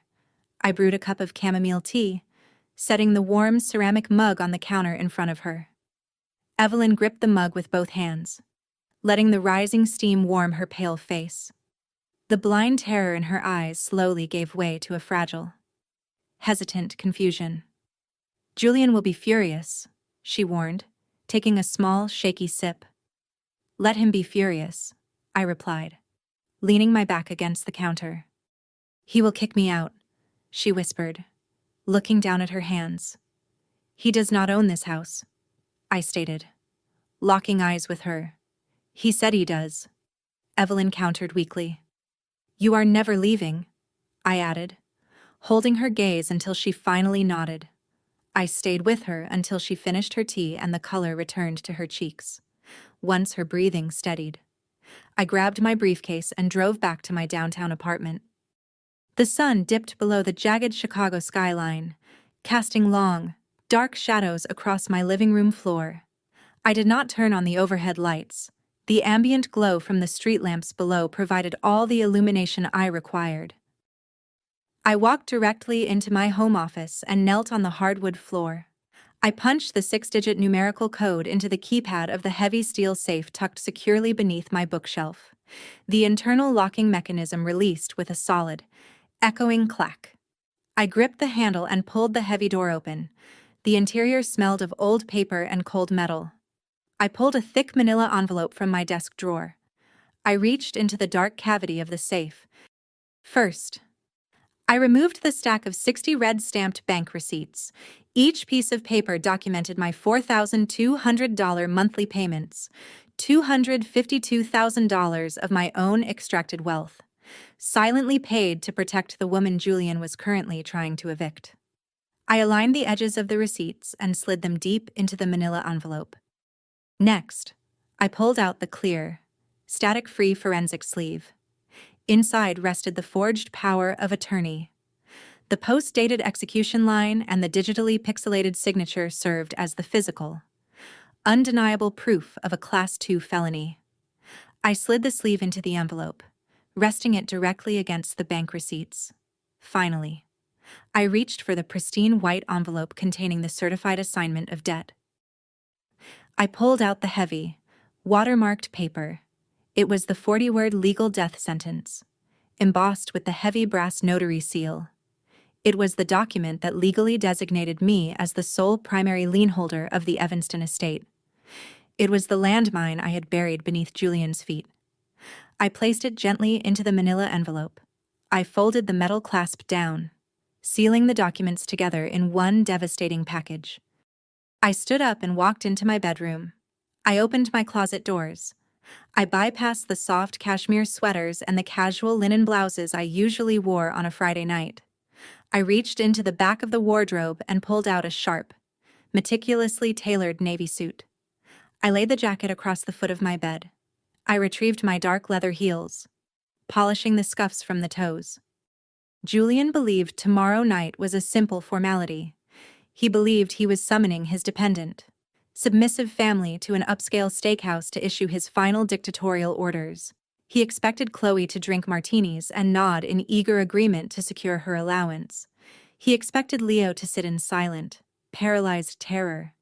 He expected me to accept his printed caregiver schedule and fold completely under the pressure of his manufactured authority.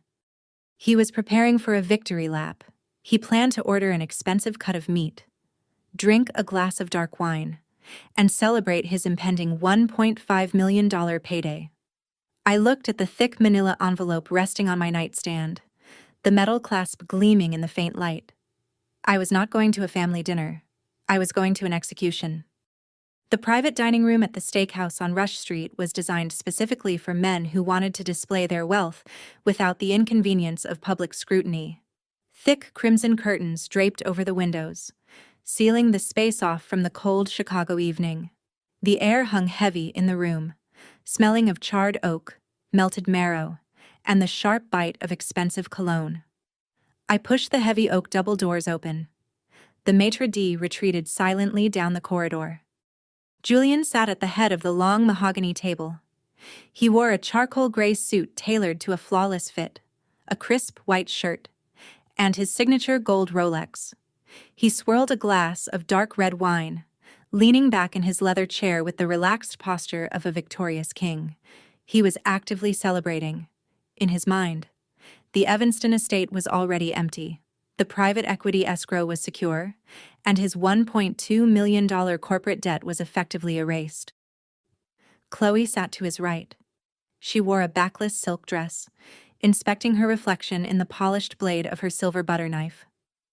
Leo sat at the far end of the table, as far away from Julian as the seating arrangement allowed. The 19-year-old college student looked physically ill.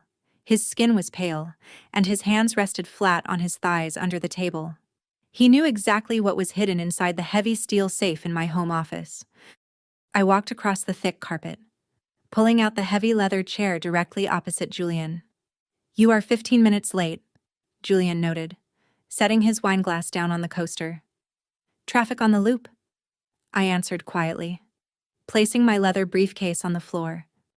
The waiter appeared through a concealed side door, pouring another round of a $400 Cabernet. Julian ordered dry-aged ribeyes and imported truffles for the table without asking anyone for their preference. He played the role of the benevolent patriarch, paying for an extravagant feast using the stolen, phantom credit of his failing real estate limited liability company. Chloe reached across the table, spearing a piece of lump crab meat.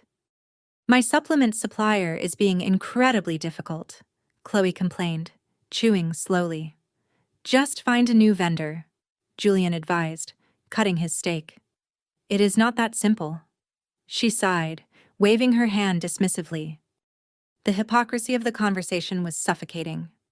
Chloe was funding her fictitious wellness brand using our mother's intercepted pension checks.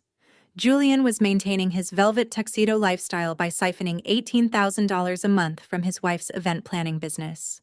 They sat across from me, eating dry-aged beef, complaining about minor administrative inconveniences while actively destroying the lives of the women who loved them.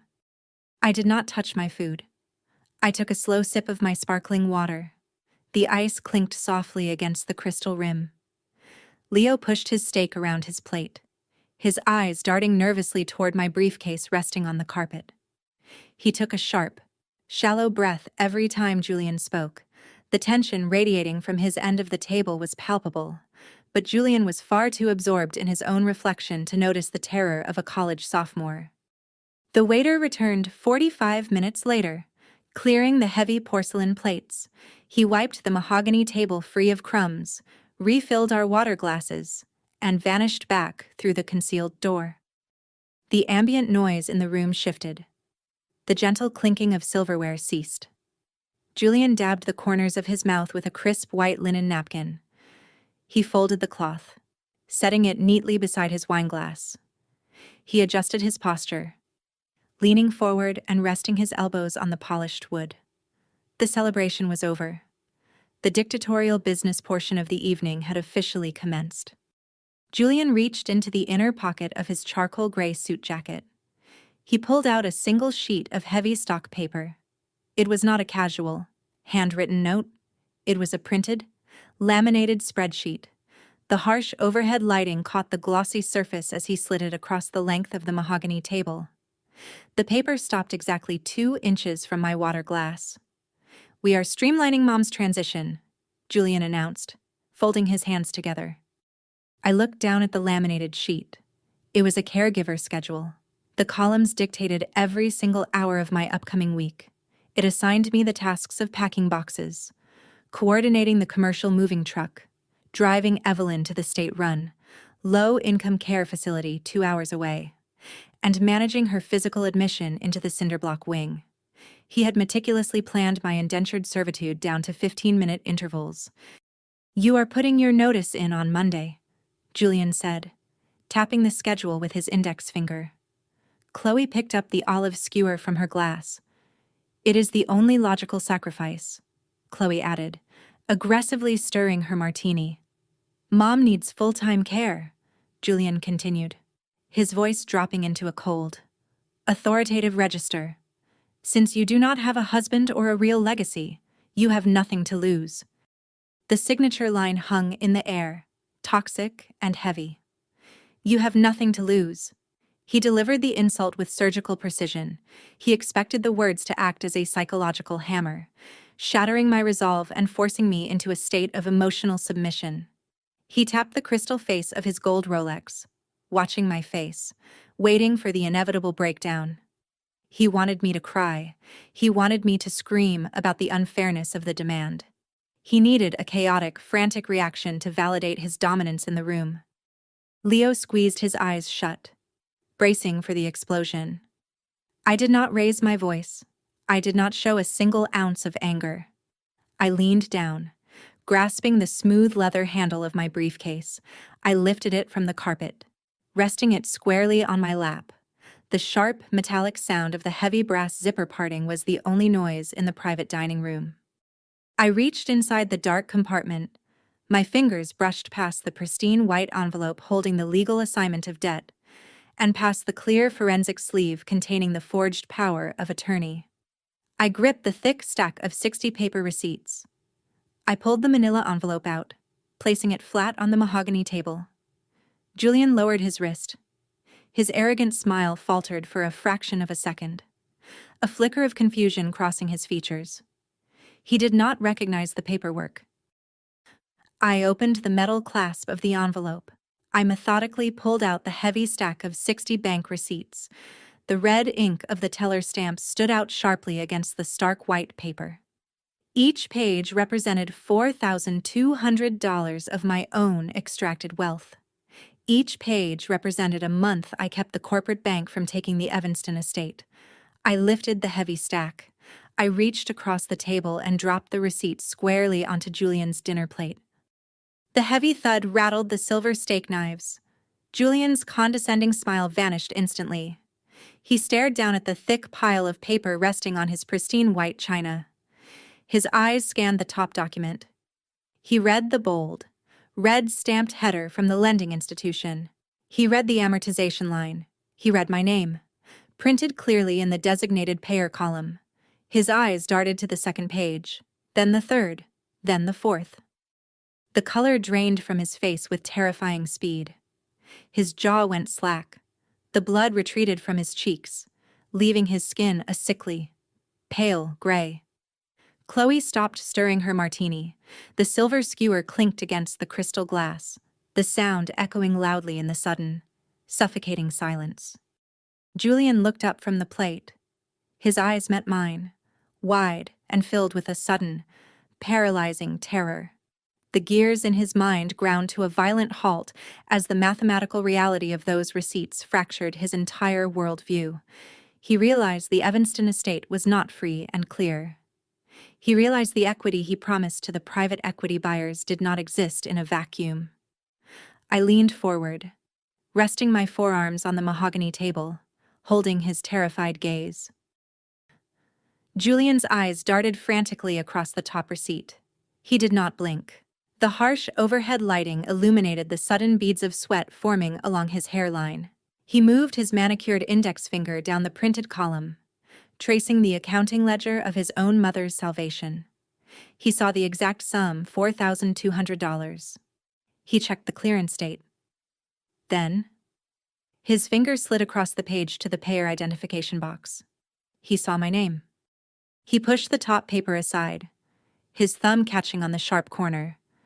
The second receipt revealed the exact same data. The third receipt mirrored the second. He flipped through 5, 10, 20 pages in rapid succession. The red teller stamps flashed like warning sirens against the stark white paper. 60 individual receipts, 60 months. 5 years of uninterrupted, meticulous shadow payments executed from my personal checking account. "What is this?" Julian stammered, his voice thin and fragile. "I'm foreclosing," I said quietly. The two words struck the center of the table with the weight of an anvil. Chloe froze. The silver olive skewer slipped from her fingers, clattering sharply against the rim of her martini glass. She stared at me, her mouth slightly parted, unable to process the mathematical reality unfolding in front of her. Leo exhaled a long, shaking breath, sinking deeper into his heavy leather chair. Julian stared at my face, searching for a punchline that did not exist. His chest heaved against the fabric of his tailored charcoal suit. He forced a short, abrasive laugh, a hollow sound devoid of any real humor. "You are delusional," Julian scoffed, shaking his head. "The math is accurate," I answered without breaking eye contact. "You cannot foreclose on a property you do not own," he countered, his volume rising to fill the quiet room. "Paying mom's bills does not give you the deed. Brooklyn, you just threw away $250,000. He reached for his wine glass, his hand trembling so severely the dark red Cabernet sloshed against the crystal rim. He took a frantic, undisciplined gulp. He was trying to rebuild his velvet tuxedo illusion, desperately clinging to the belief that I was just a naive accountant who fundamentally misunderstood real estate law. He needed to believe my actions were purely philanthropic, an administrative error he could easily sidestep. I reached back into the manila envelope resting on the mahogany table. My fingers bypassed the plastic forensic sleeve holding his felony forgery. I found the pristine white envelope containing my legal armor. I pulled it out, the thick paper sliding smoothly against the wood. I opened the unsealed flap and extracted the formal assignment of debt. The heavy brass notary seal caught the ambient light, casting a small, distinct shadow across the watermarked page. I slid the document across the table. It came to a rest directly over his dinner plate, covering the stack of bank receipts. "Read it," I instructed, my tone flat and unyielding. Julian looked down at the paper. He did not move to touch it. "Read it out loud," I commanded, tapping the edge of the document.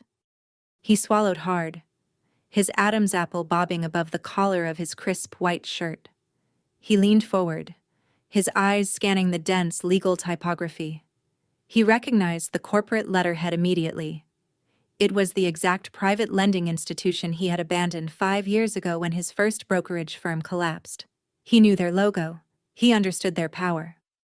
"The assigner hereby transfers, assigns, and conveys to Brooklyn Adler all exclusive legal rights, title, and interest in the promissory note and mortgage, granting her full authority to enforce, collect, and foreclose upon the entire property located in Evanston, Illinois." Julian read aloud, his voice cracking on the final word. He stopped reading. The silence in the private dining room deepened, thick and suffocating. His hands physically shook. He dropped the legal document back onto his plate. The reality of his situation crystallized in his mind, cold and sharp. He was a luxury real estate broker. He understood the inescapable mechanics of a primary lien. He realized, in real time, that the Evanston estate was undeniably encumbered. The $1.5 million of equity he planned to steal did not exist. The safety net he intended to use to erase his $1.2 million corporate debt was a phantom. The house did not belong to Evelyn anymore, and it certainly did not belong to him. It belonged to me. I leaned back in my leather chair, smoothing the lapels of my navy suit. I looked at the man who had ordered me to quit my career. I looked at the man who had told me I had nothing to lose. I looked at the predator who used his wife's hard-earned business to fund his vintage champagne. Love doesn't pay the principal, Julian, I said, pausing for a fraction of a second. But I did. Chloe began to hyperventilate, short. Ragged gasps escaped her throat. She gripped the edge of the table, her manicured knuckles turning stark white. The financial pipeline she relied upon to fund her fictitious wellness brand was instantly dead. She knew Julian could no longer siphon Evelyn's pension to cover her demands, and she now knew he had zero access to the estate's equity, the leased Range Rover, the luxury apartment. The designer tote bags, all of it relied on Julian's successful fraud. She was looking at a future requiring actual labor, and the prospect terrified her. "You set me up," Julian whispered, his eyes wide. "You set yourself up," I corrected calmly. "I am your brother," he shouted, slamming his fist onto the table. The sudden impact rattled the heavy porcelain plates and sent a splash of Cabernet spilling onto the pristine white tablecloth. The dark stain spread rapidly, soaking into the fabric like fresh blood. "You are a predator," I replied, ignoring his outburst. Julian stood up so fast his heavy leather chair tipped backward, crashing heavily into the thick carpet. He paced the length of the table, his hands running frantically through his perfectly styled hair. The manicured facade was gone. He looked like a cornered animal, desperate, erratic, and deeply unpredictable. "It does not matter," Julian screamed, pointing a trembling finger at my face. I watched his meltdown, keeping my hands perfectly still. "The lien does not matter," he repeated, his breathing ragged and uneven. "I already sold the house. The contract is signed." He paced back to his side of the table, gripping the edge of the mahogany wood. "Apex Holdings is wiring the cash on Monday morning regardless of your stupid paperwork," he insisted, a manic edge bleeding into his voice. He was grasping at smoke. He believed the sheer momentum of a private equity firm would bulldoze right over standard title insurance protocols. He thought a $1.5 million cash wire would somehow bypass the municipal record search if he pushed a fast, off-market closing. He was banking his entire freedom on the hope that Apex Holdings operated with the same reckless, fraudulent speed that he did. "Title companies check liens," Leo interjected, his voice surprisingly steady from the end of the table. Julian wheeled around, glaring at our youngest brother with pure venom. "Shut your mouth," Julian snapped, his face flushed dark red. "Leo is correct," I affirmed, shifting my gaze back to Julian. "Apex Holdings does not care about your note," Julian argued, placing both hands flat on the table and leaning aggressively toward me. "They want the land. They have the capital to push the escrow through. And once the funds clear my offshore account, I am untouchable." He was confessing his exact wire fraud strategy in front of 3 witnesses. He was so blinded by his own panic that he freely admitted his intent to route the sale proceeds into an offshore shell entity. He was digging his own grave with a silver spoon, validating every piece of data Victor and I had uncovered during our forensic audit. "You cannot bypass the primary line holder," I stated, my tone unyielding. "Watch me," Julian hissed, his eyes narrowed into dark slits. He reached into his suit jacket. "I will call the buyer right now," he threatened, pulling his phone from his pocket. "I will force the transfer tonight." The frantic tapping of his thumbs against the glass screen echoed in the tense, silent room. He was a man out of options, attempting to command a tide that had already turned against him. I sat in my chair, watching him dial the number, knowing precisely who was on the other end of that line. Julian pressed his thumb against the glass screen of his phone, initiating the call.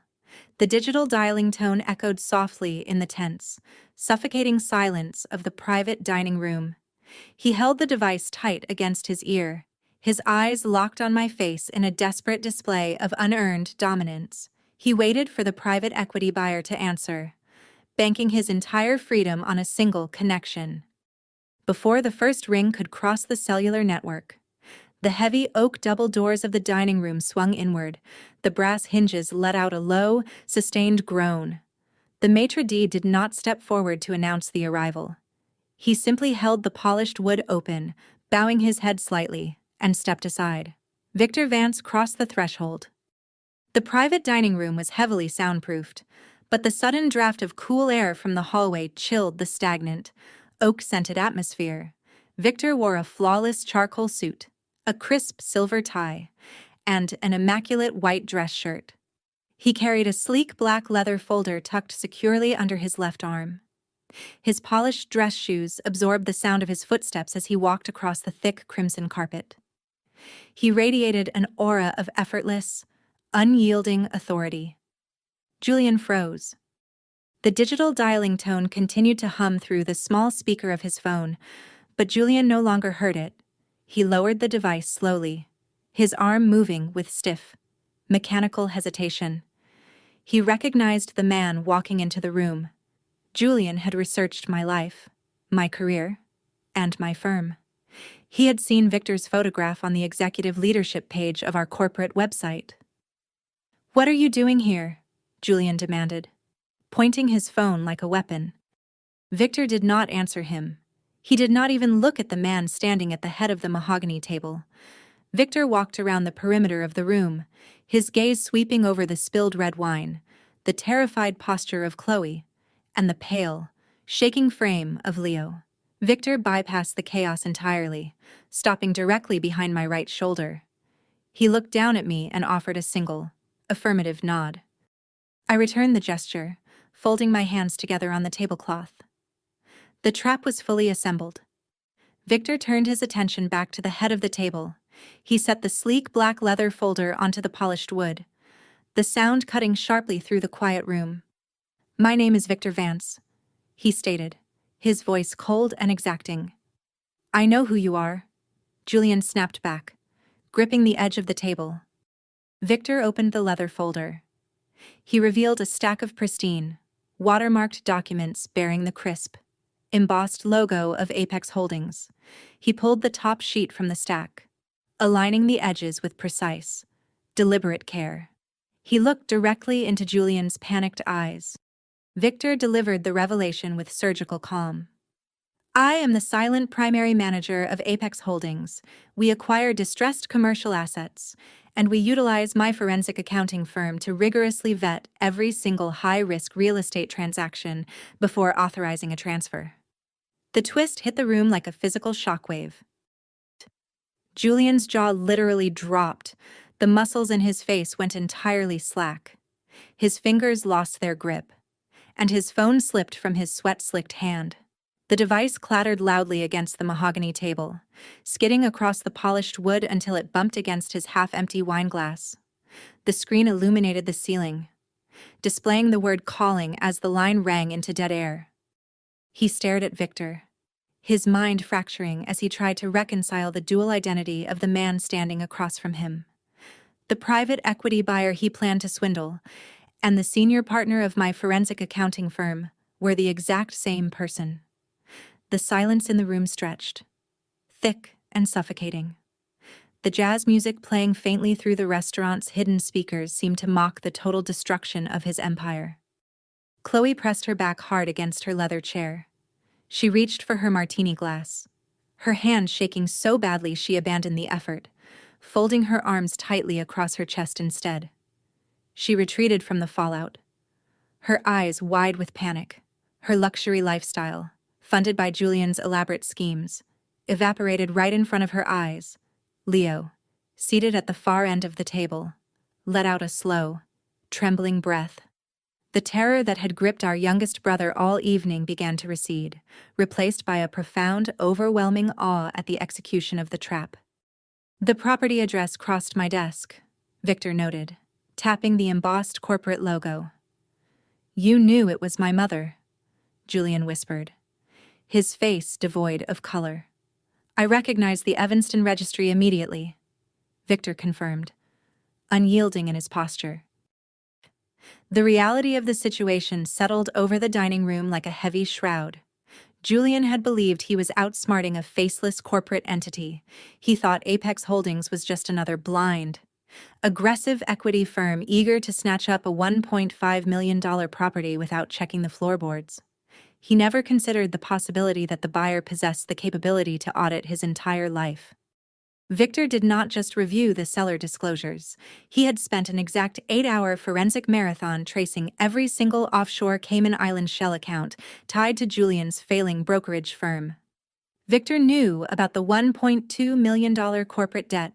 He knew about the phantom invoices. He knew Julian was planning to liquidate our mother's estate to save his own skin. "You set a trap," Julian breathed, his voice cracking. "You set the trap," I corrected him, keeping my tone perfectly flat. "We just closed the door." Julian gripped the edge of the table, his knuckles turning a stark, translucent white. He tried to process the timeline. He had signed the preliminary contracts. He had submitted the forged power of attorney. He had committed his intent to paper and transmitted it across state lines. He had done exactly what the buyer required. Victor kept his eyes locked on my brother. "I authorized my acquisitions team to send the paperwork to your brokerage. We allowed you to sign the binding contract specifically to lock you into the irrevocable corporate fraud clauses embedded within the text."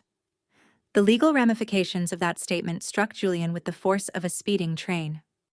I watched him process the severity of his actions.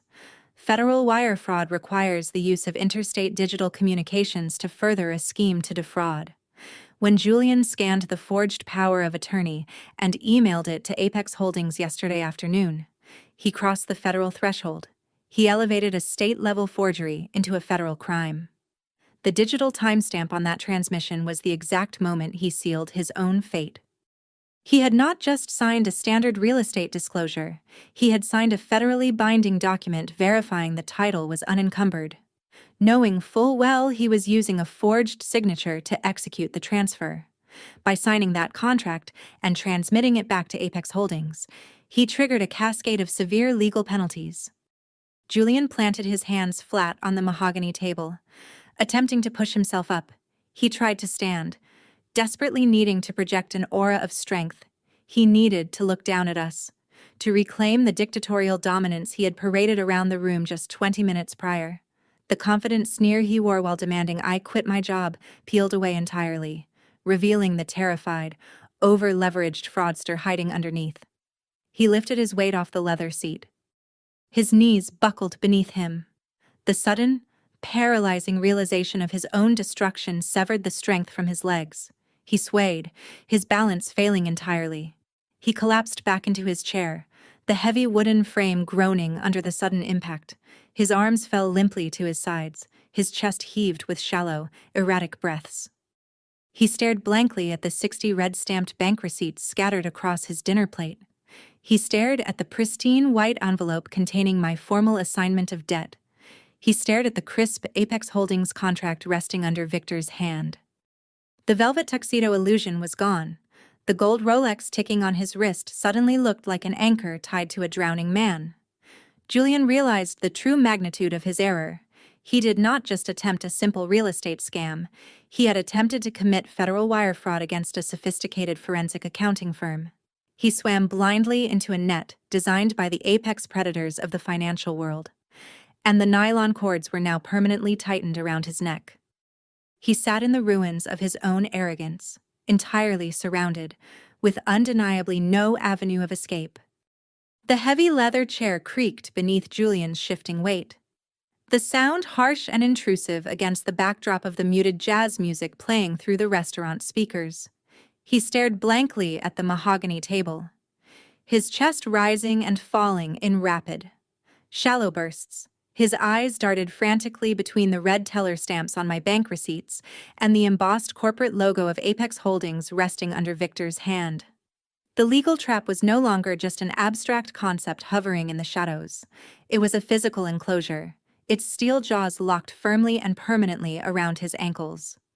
Victor broke the stagnant silence. He flipped open the sleek black leather folder, turning past the preliminary buyer disclosures to the final page of the contract. The thick, watermarked paper rustled sharply in his hands. Victor traced his silver pen down to a specific, bolded paragraph hidden near the bottom margin of the page. "I warned you about the corporate fraud clauses," Victor noted, keeping his tone clinical and completely detached. Julian did not look up. He kept his hands pressed flat against his thighs, his knuckles turning a stark, translucent white. He was bracing for the physical impact of the words. Victor adjusted his posture, straightening his shoulders. He read the exact escrow termination penalty aloud, delivering the formal, legal death sentence with absolute precision. Lien due to deliberate misrepresentation of title and submission of fraudulent power of attorney documents. Apex Holdings hereby terminates escrow and invokes the maximum financial penalty of $250,000 for breach of contract, payable immediately upon receipt. The specific dollar amount echoed in the private dining room. $250,000. It was not a negotiated settlement. It was not a minor administrative fine. It was an immediate, uncompromising corporate penalty, triggered the exact second Julian signed the fraudulent seller disclosure and transmitted it across state lines. Julian began to hyperventilate. The color drained entirely from his lips, leaving a sickly, pale hue across his lower face. He clutched the edge of the mahogany table, his manicured fingernails digging into the polished wood. Short, ragged gasps escaped his throat. The velvet tuxedo illusion he wore for the public was stripped away, exposing the terrified, over-leveraged fraudster hiding underneath. "I cannot pay that," Julian stammered, his chest heaving. "The invoice is generated," Victor replied smoothly, closing the leather folder. "I am broke," Julian shouted, a frantic edge tearing through his voice. "That is your problem," Victor stated, his expression entirely unyielding. Julian pressed the heels of his palms against his closed eyes. He was drowning in the catastrophic consequences of his own creation. The $1.2 million corporate debt from his failed brokerage firm still loomed over him, demanding immediate satisfaction. Now, he faced a separate, inescapable $250,000 penalty from an aggressive private equity firm. The $1.5 million of equity he planned to steal from our mother's estate was legally locked behind my primary lien. The offshore Cayman Island shell accounts remained empty. The financial crater beneath his feet had just doubled in depth. He removed his hands from his face. He looked across the table at me, his eyes wide and desperate. "Waive the penalty, please," Julian begged, his pride fracturing into pieces. "The contract is binding," Victor answered calmly. Julian searched my face for any trace of familial sympathy, hoping the blood tie would somehow compel me to halt the execution. He wanted me to intervene, to ask my boss to show mercy to my brother. He found nothing but the cold, analytical stare of a forensic accountant watching a ledger balance itself. He turned his desperate gaze toward the ceiling, his mind racing. He searched for the only remaining lifeline he possessed. He thought about the phantom invoices. He thought about the automated backdoor draft he installed in his wife's operational ledger. He calculated exactly how many weeks it would take to siphon $250,000 from her high-end event planning business to cover this new, ruinous penalty. He believed he could still use her relentless work ethic to dig himself out of the grave. Before he could formulate the thought into words, the heavy oak double doors of the private dining room swung open one final time. The brass hinges groaned under the weight of the wood. The cool air from the corridor swept into the stagnant room, bringing with it the sharp, distinct clicking of designer heels against the hardwood floor. Simone walked in. She wore the same heavy camel-colored coat she wore at the coffee shop, draped elegantly over a tailored black dress. She did not scream. She did not cry. Her face was a mask of pure, hardened resolve. She carried a thick stack of spiral-bound notebooks and printed financial spreadsheets tucked securely under her arm. Julian blinked, his mind struggling to process her unexpected arrival. He had meticulously orchestrated this dinner to isolate his dependent family members. He never intended for his successful, independent wife to witness his dictatorial performance, let alone witness his total financial collapse. "Simone, what are you doing here?" Julian asked, his voice shaking. Simone did not answer him. She walked past Victor, her heels sinking into the thick crimson carpet. She stopped directly next to Julian's chair. She looked down at him, her dark eyes devoid of any warmth, affection, or pity. She lifted the heavy stack of printed spreadsheets and spiral-bound ledgers. She dropped them directly onto the mahogany table. The thick stack landed right next to my 60 red-stamped bank receipts and Victor's leather folder. The sound was a loud, definitive crack that made the crystal wine glasses tremble. "The backdoor draft is frozen," Simone announced, her tone sharp and precise. Julian flinched as if he had been physically struck across the face. His eyes darted to the printed ledgers. Recognizing the back-end accounting software of her event planning business, the highlighted rows exposing his phantom invoices and the hidden routing numbers to his failing real estate limited liability company stared back at him. "Simone, let me explain," Julian started, reaching a trembling hand toward her. "Do not touch me," Simone warned, stepping back from his reach. Julian pulled his hand back quickly, his fingers curling into a tight, useless fist. "I went to a new bank," Simone explained calmly, holding his terrified gaze. "I opened a sole proprietorship. I transferred every single dollar of my operating capital. My IT administrator revoked your administrative access. You are locked out." The financial pipeline he relied upon to fund his vintage champagne, his gold Rolex, and his tailored charcoal suits was instantly dead. He could no longer hide behind her relentless excellence. The $18,000 a month he systematically stole to artificially inflate his balance sheet evaporated into thin air.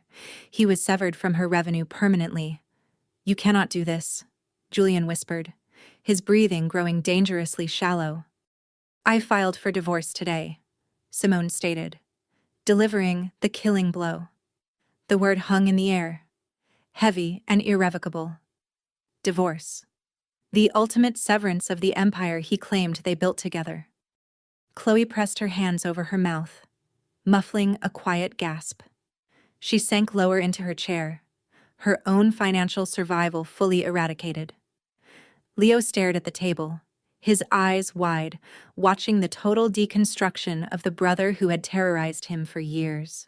The fear in Leo's posture vanished, replaced by the profound realization that Julian held absolutely zero power over any of us.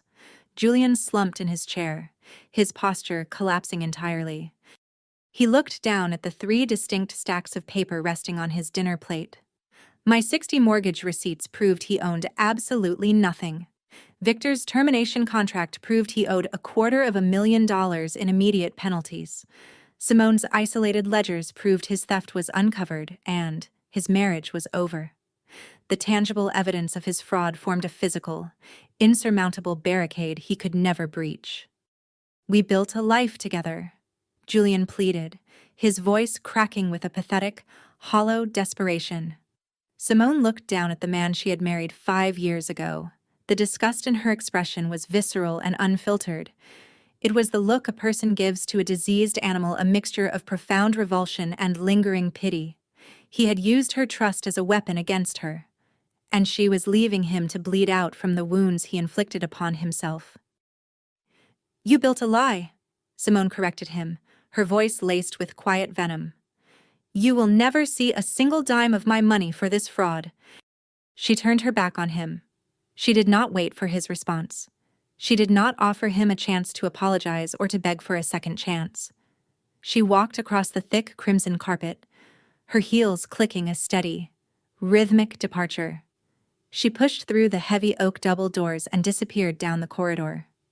Leaving the smoking ruins of her marriage on the mahogany table, the execution was complete. I sat in my leather chair, observing the shattered remnants of Julian's arrogance. The entire process took less than 10 minutes. 10 minutes to systematically dismantle every single pillar of his fraudulent, parasitic life. His sister locked his stolen equity behind an impenetrable primary lien. His boss weaponized a private equity contract to bury him in insurmountable corporate debt. His wife severed his access to stolen cash flow and initiated the legal dissolution of their union. He was entirely surrounded, cut off from every resource, every lifeline, and every victim he had ever exploited. He sat at the head of the long mahogany table, the ruler of an empty kingdom, staring blankly at the dark red wine stain soaking into the pristine white cloth. I stood up from the heavy leather chair, smoothing the creases of my tailored navy suit. I did not offer Julian a parting glance. The time for familial negotiation had expired long before he forged our mother's signature. I picked up my briefcase from the thick crimson carpet. Victor adjusted his silver tie, tucking his sleek black leather folder securely under his arm. We walked out of the private dining room. The heavy oak double doors swung shut behind us, the brass hinges clicking softly as the latch engaged. The heavy wood sealed Julian inside his own self-made prison. He sat alone at the long mahogany table, staring at the dark red wine stain bleeding into the pristine white tablecloth. He was surrounded by the unyielding paper trail of his own destruction. He possessed a $250,000 escrow penalty, a pending federal wire fraud investigation, and a shattered marriage. The maitre d' approached the closed doors, holding a silver tray bearing the bill for the $400 Cabernet. We left Julian to pay the tab. 3 weeks passed. The gray, suffocating tension that had choked our family for 5 years finally broke, replaced by the crisp, clear air of an early Chicago autumn. I sat on the front porch of the Evanston estate, the wooden swing swaying gently on its rusted iron chains. The afternoon sun filtered through the turning leaves of the ancient oak trees, casting warm, golden patterns across the concrete steps. The heavy thud of a cardboard box hitting the floorboards echoed from the hallway. "The truck is unloaded," Leo announced, wiping a sheen of sweat from his forehead. "Put those boxes in the guest bedroom," I instructed gently, pointing toward the stairs. Our 19-year-old brother did not flinch at the word truck. The paralyzing terror that dictated his every move just 21 days ago had vanished entirely. He was no longer living under the constant threat of eviction or withdrawn tuition. Leo had formally transferred his college credits to a state university located just 15 minutes from the estate. He moved his textbooks, his clothes, and his quiet resilience into the spare bedroom on the second floor. He replaced the suffocating oppression of Julian's conditional charity with the permanent safety of a home secured by an unbreakable primary lien. The legal fallout from the steakhouse dinner materialized with terrifying, bureaucratic efficiency. The Monday morning following the climax, I walked into the stark, fluorescent-lit offices of the Illinois State Attorney. I did not bring emotional grievances. I brought a clear, static-free forensic sleeve. I handed the forged power of attorney directly to a senior prosecutor specializing in elder fraud. I provided the printed, high-resolution magnification comparing the pixelated signature block to Evelyn's previous tax returns. "We have the original signature," the prosecutor noted, sealing the evidence bag. "The digital transmission logs are attached," I replied, tapping the thick manila envelope. "The state of Illinois does not negotiate with documented forgery." The investigator filed the preliminary felony charges before the courthouse closed that afternoon. The immediate collateral damage struck Julian's professional facade first. The state regulatory board automatically suspended his luxury real estate broker's license pending the outcome of the felony investigation. His pristine, high-end office was shuttered. A heavy steel padlock secured the glass doors, locking his tailored suits and expensive promotional materials inside. The private equity sharks holding his $1.2 million corporate debt initiated aggressive asset forfeiture protocols. His offshore Cayman Island shell accounts were frozen by federal injunctions. He sent me 3 frantic, desperate emails begging for a meeting to restructure the mortgage debt.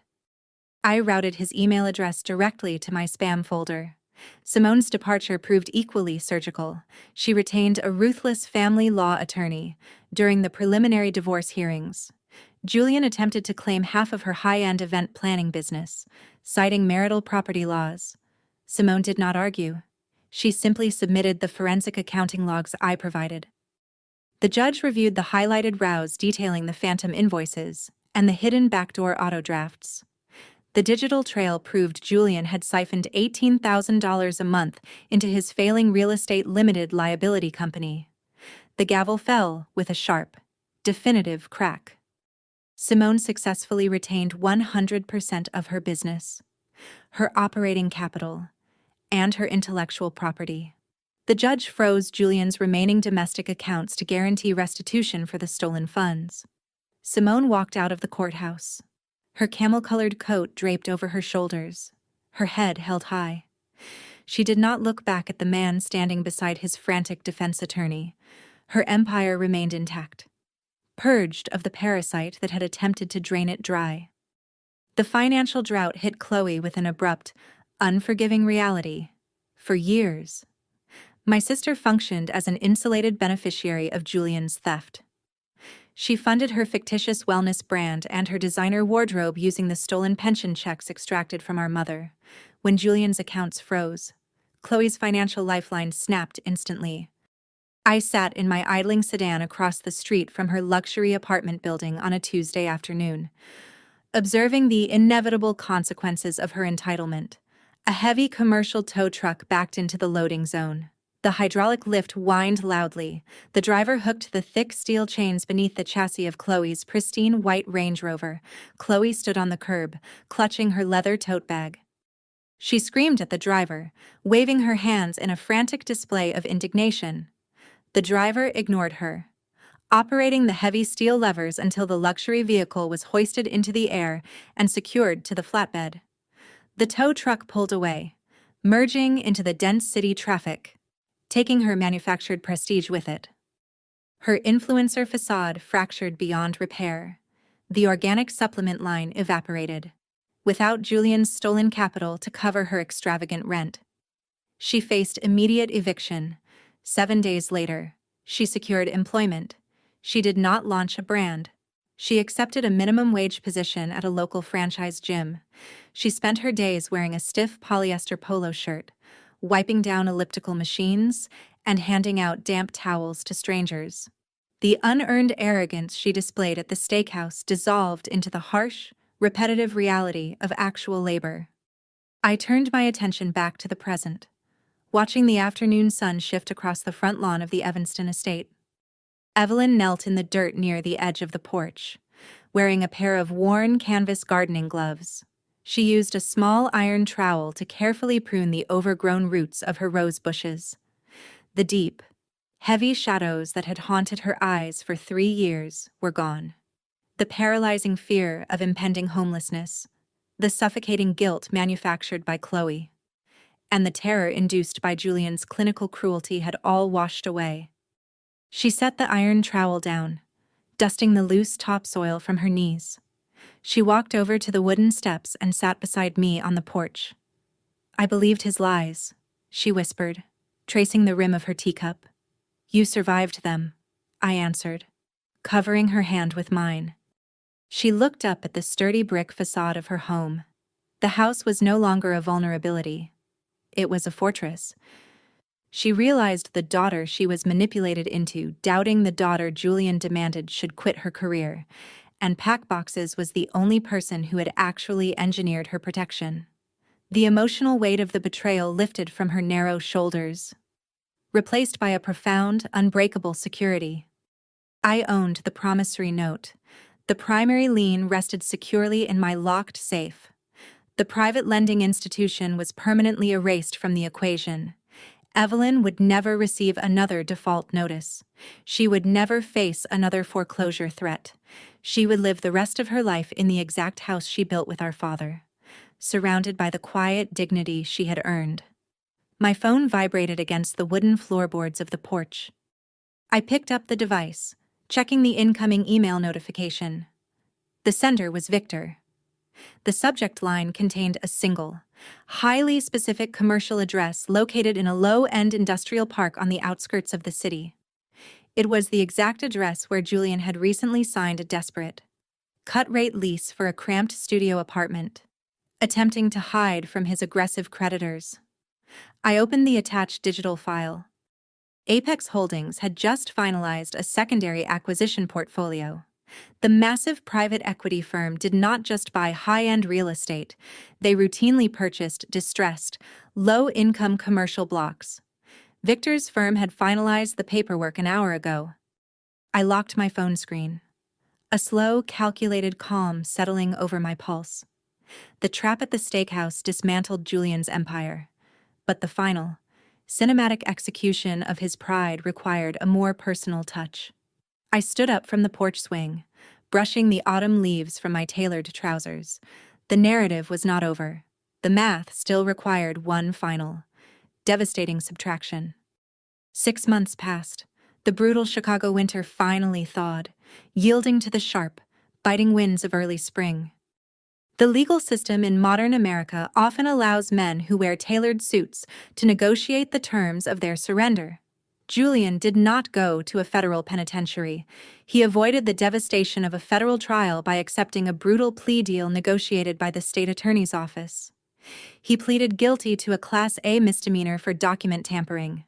He avoided a prison cell, but the financial conditions of his legal freedom were absolutely catastrophic. He agreed to total, unmitigated financial restitution. His luxury real estate broker's license was revoked permanently by the state board. The aggressive private equity creditors holding his $1.2 million corporate debt descended upon his remaining assets like starving vultures. They liquidated his entire existence. The silver Porsche was repossessed in the middle of the night. The velvet tuxedos, the designer Italian shoes, and the heavy gold Rolex were seized, catalogued, and sold at public auction to cover a fraction of his outstanding interest. The court froze his remaining domestic accounts. They instituted a permanent legal judgment, automatically garnishing 50% of any future wages he earned to pay back Simone's stolen business capital and to satisfy the $250,000 escrow termination penalty owed to Apex Holdings. He fell from the velvet-lined penthouses of the Gold Coast to the cracked concrete gutters of the industrial district. My brother, the man who once ordered dry-aged ribeyes and vintage champagne on stolen credit, secured a minimum wage position as a junior leasing agent. He spent his days sitting in a dingy, windowless office under flickering fluorescent bulbs, wearing a cheap polyester tie. He leased drafty concrete warehouse spaces to local plumbing contractors and wholesale tire distributors. He rode the city bus for 90 minutes each way, staring at the rubber floor mats to avoid eye contact with the other passengers. He lived in a cramped, 300-square-foot studio apartment in a decaying brick building on the far south side of the city. The cast-iron radiator clanked loudly in the night. The single window looked out over a rusted chain-link fence and a cracked asphalt parking lot. He possessed nothing but a mattress, a folding chair, and the crushing, suffocating weight of his own calculated failures. I pushed through the heavy revolving glass doors of my downtown corporate accounting firm. The late afternoon sun reflected brilliantly off the surrounding steel skyscrapers. The city moved with a rhythmic, pulsing energy. I pulled the collar of my wool coat tight against the wind and walked toward the concrete curb. Victor leaned against the polished black fender of his waiting town car. He wore his flawless charcoal suit, holding a sleek, legally bound leather portfolio under his right arm. He did not smile. He simply extended the heavy folder toward me. "The municipal records cleared 30 minutes ago," Victor stated, his voice a low, exact hum over the roar of the city traffic. I took the portfolio. The embossed silver logo of Apex Holdings gleamed sharply against the dark leather. "A clean acquisition?" I asked, tracing the corporate emblem with my thumb. "Entirely clean," Victor confirmed, adjusting his silver tie. Apex Holdings aggregates distressed residential blocks alongside our high-end commercial ventures. We just finalized an all-cash buyout of a failing property management group on the south side. Forensic accountants understand that true justice requires compounding interest. The mathematical arc of karma is incredibly long, but it always calculates down to the very last decimal. I unclasped the metal button and opened the heavy leather cover. Inside rested a single sheet of stark white, watermarked legal paper. It was a standard 30-day lease termination and eviction notice. I looked at the top margin of the document.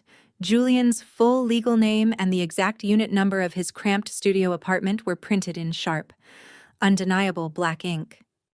Because Victor operated as the silent primary manager of Apex Holdings, he controlled the newly acquired residential deeds, and because I was the senior forensic auditor who flawlessly untangled the initial fraud, Victor officially appointed me as the managing administrative proxy for this specific subsidiary portfolio.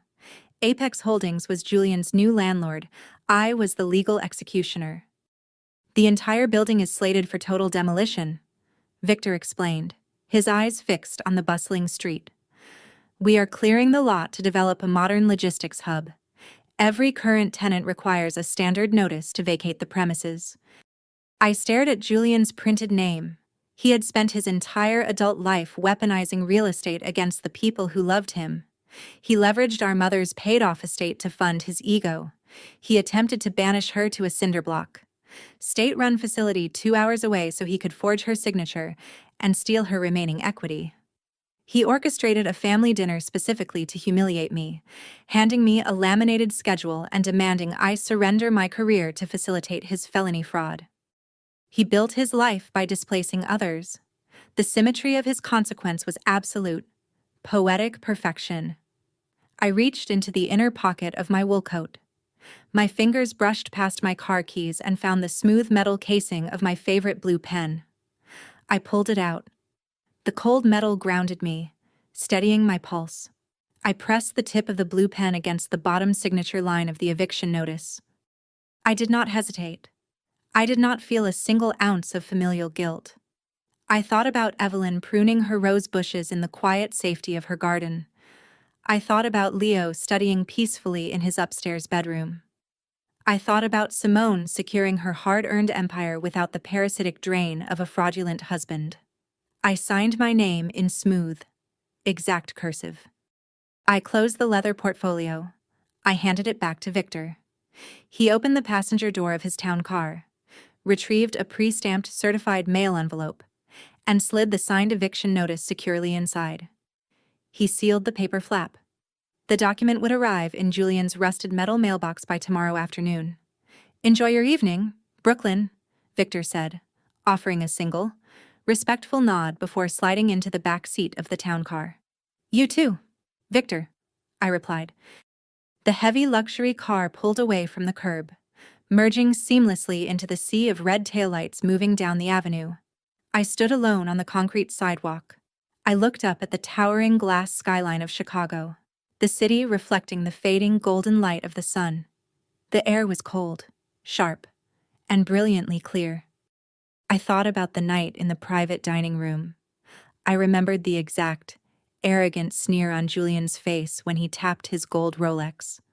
I remembered the toxic, suffocating weight of the words he used to try and break my spirit. I exhaled a long, steady breath, the white vapor plumed in the freezing air. "Now," I whispered softly to the empty sidewalk, "you have nothing to lose."